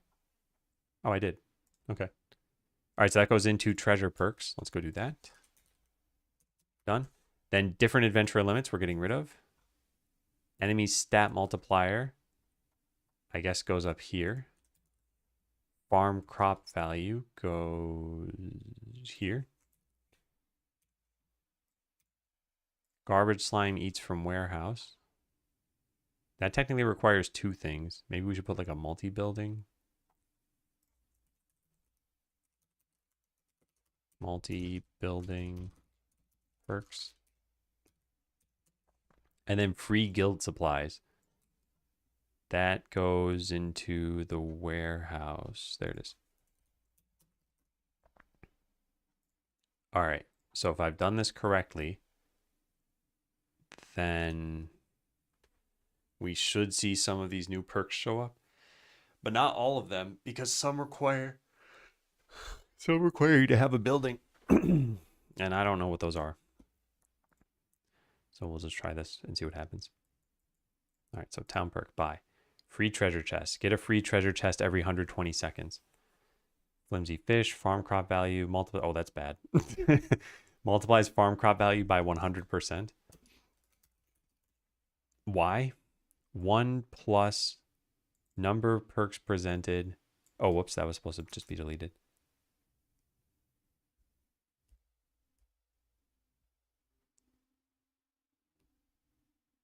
Plus 1. Wait, this is 1 minimum. So it's going to be 124%. I think I want it to be 16 then. I mean, it is going to go by 4% every time. So no one's ever probably going to see 120%. Especially not if it requires you to have the farm, which I don't, apparently doesn't if I just saw it. Okay, let's try again now. Yeah, so now, what? What? I'm confused. Oh, because this doesn't have to be a minimum of 1 anymore. Oh, which means I probably broke everything else that I just did. Well. Okay, so the minimum, this is never lower than 0. There we go.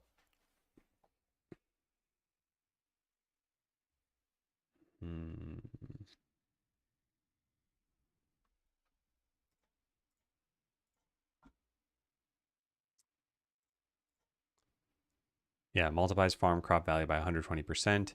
Every time you cook a fish, you get 3 gold in addition to wisdom sludge. So does this work if I pick this? I now need the farm. And I now need some crops. And instead of getting 2, we get 3. Yes, we do. Okay, let's get another one of these. Enemy stat multiplier. Multiplies enemy power and health by 93%. This should be reworded to say like minus 7% power and health. But yeah, let's worry about the wording later. Get a free treasure chest every 118 seconds.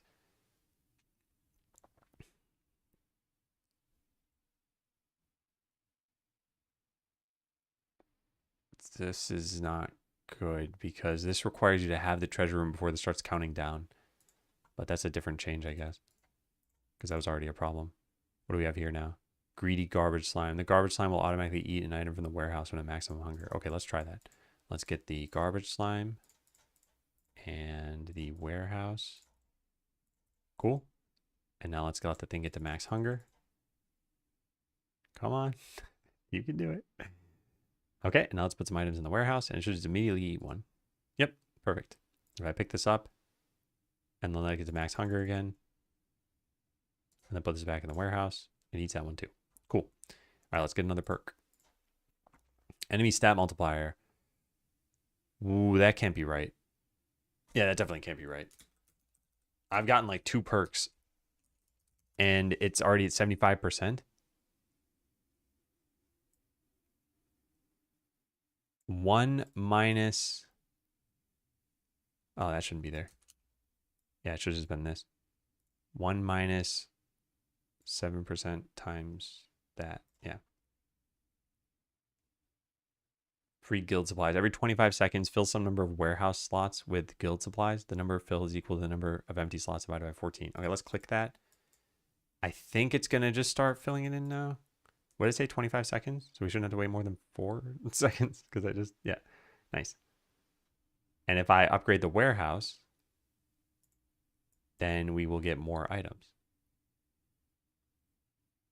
Yeah, neat. If I upgrade it again, we get 5.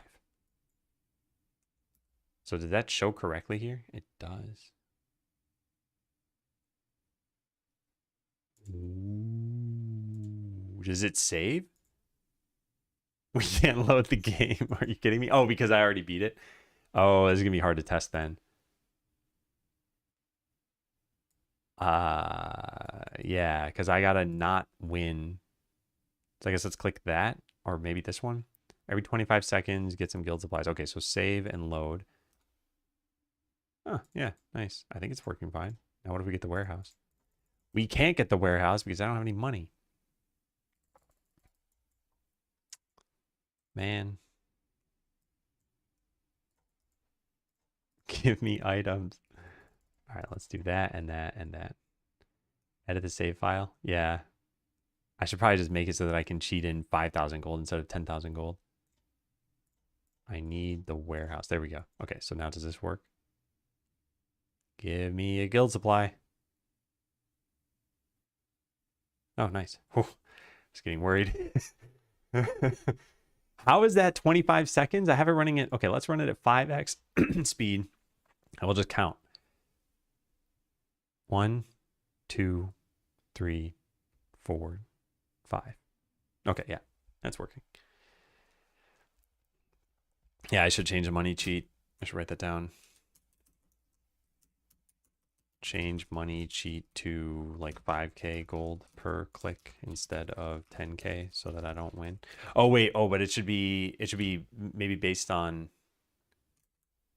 to be 50% of the money goal per click so that clicking doesn't immediately win but gives all the money I would ever want. Okay, so convert what used to be twists into regular perks. Test saving and loading seem to work. This is done. This is, I guess, kind of done. Did we delete it? No, we didn't. Different, what's it called? Different adventure elements? Yeah.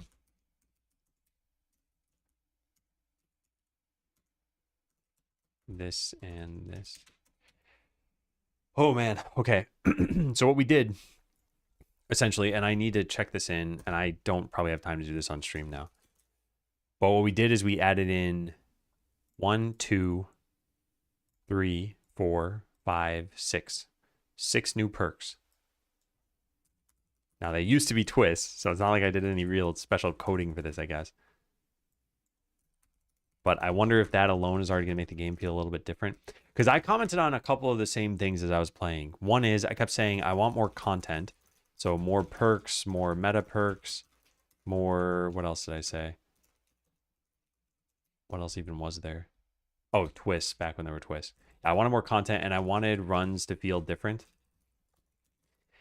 And what the community was saying, community wanted less negative stuff and faster progression, and then some of what I said above.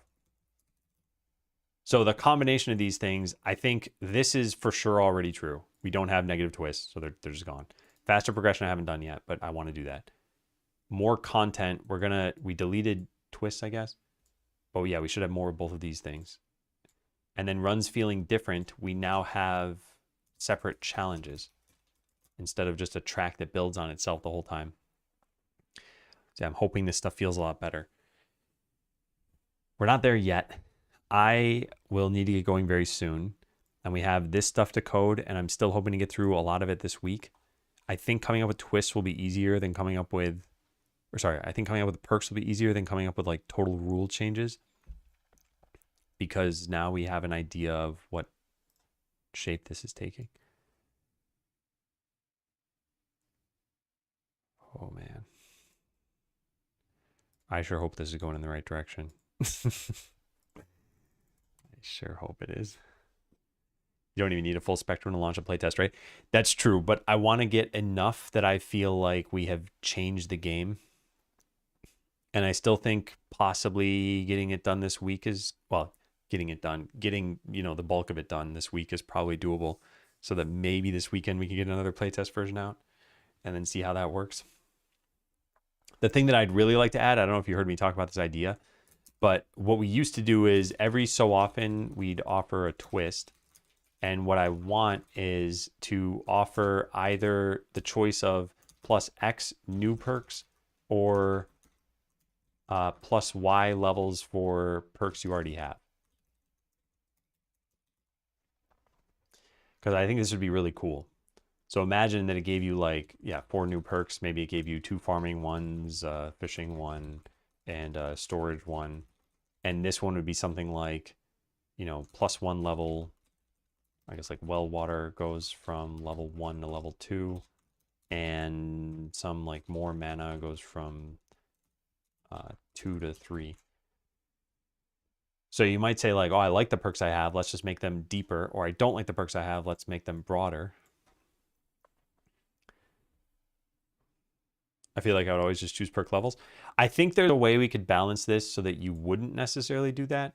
Like imagine if it was plus 10 new perks versus like plus 2 levels for existing ones. You might take the new perks. You might be like, whoa, that's a lot of benefit. Or yeah, early game, maybe choose something different. Or I don't know. This is where I still think there probably needs to be a rule change throughout the game. Maybe. Yeah. Anyway, if it does boil down to just early game versus late game, then how about this? What if we had to give you more upgrades and you just got to choose the upgrades? That's probably a little bit better. Where's that idea?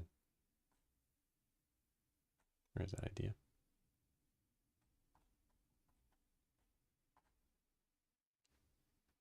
Did I not write it down over here? Ah, here it is. Okay, I think the way this should probably work is that it generates 2 bundles of upgrades to existing perks, and you choose which bundle you want.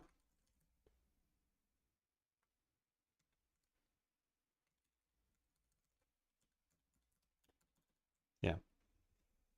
If I don't have perks that can get upgraded. Yeah, we probably need to do that. There are no perks that can be upgraded. Then we should probably give you a new perk. Generated perks could be upgraded.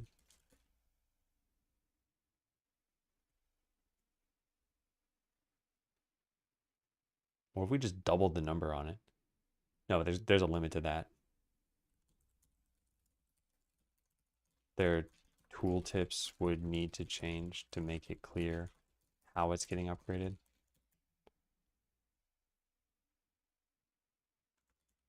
It would probably be a special tooltip.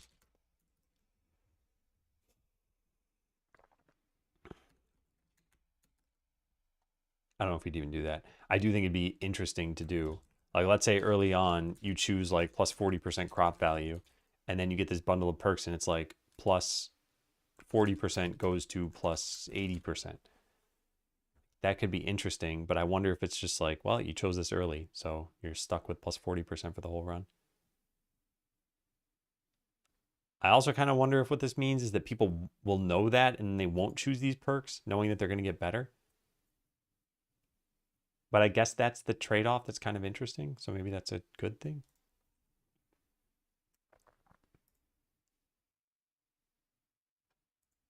Yeah, when it comes to balancing, I think I want to, all right, like consider whether we should change when certain perks appear, especially the generated ones. Some probably should wait for you to have the building or some condition, but others shouldn't care. Probably most shouldn't care.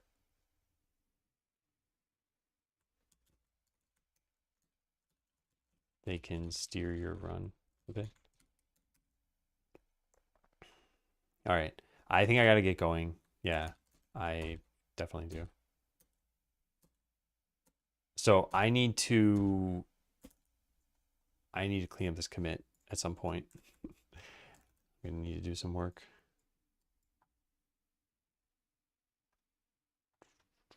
So if you have the shop meta perks, will the upgrade always be to hit those perks? Assuming you're offered that and all you have are shop perks, then yes. But I think the way it's going to work is the same way that it worked before, which is like choice number 5 is a special one with these bundles, which means you would have chosen 4 other perks.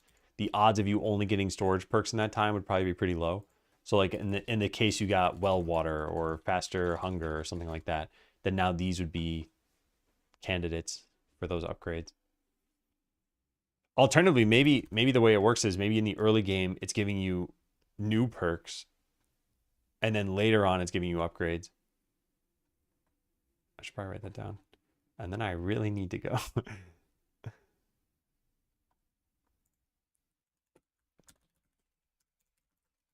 Note, early on in the game, it could offer bundles of new perks rather than upgrades.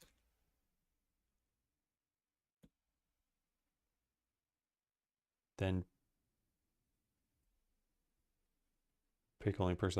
Yeah. So if you were offered that situation, then yes, that is how that would work. But like I said, I think the odds of you getting like 4 perks that don't have levels to them would probably be pretty slim. And also, I don't even know how many upgrades we'd give you. I mean, it's your 5th perk choice. Maybe we're only giving you 2 upgrades. So yeah, you might get shop storage, but maybe that's not as good as getting the farm. I don't know. All depends. Just need the game to be fun. Desperately need the game to be fun.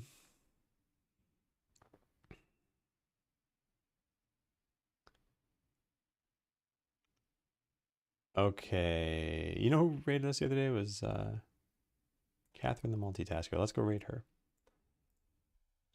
And then I must go. I will be back tomorrow. I am very, very much hoping it's just a normal day of coding and that we're not going to go back to design and do another like several hours of that. So let's all cross our fingers together for that. But yeah, thanks for being here. I hope you have a good rest of your day, and I will see you later.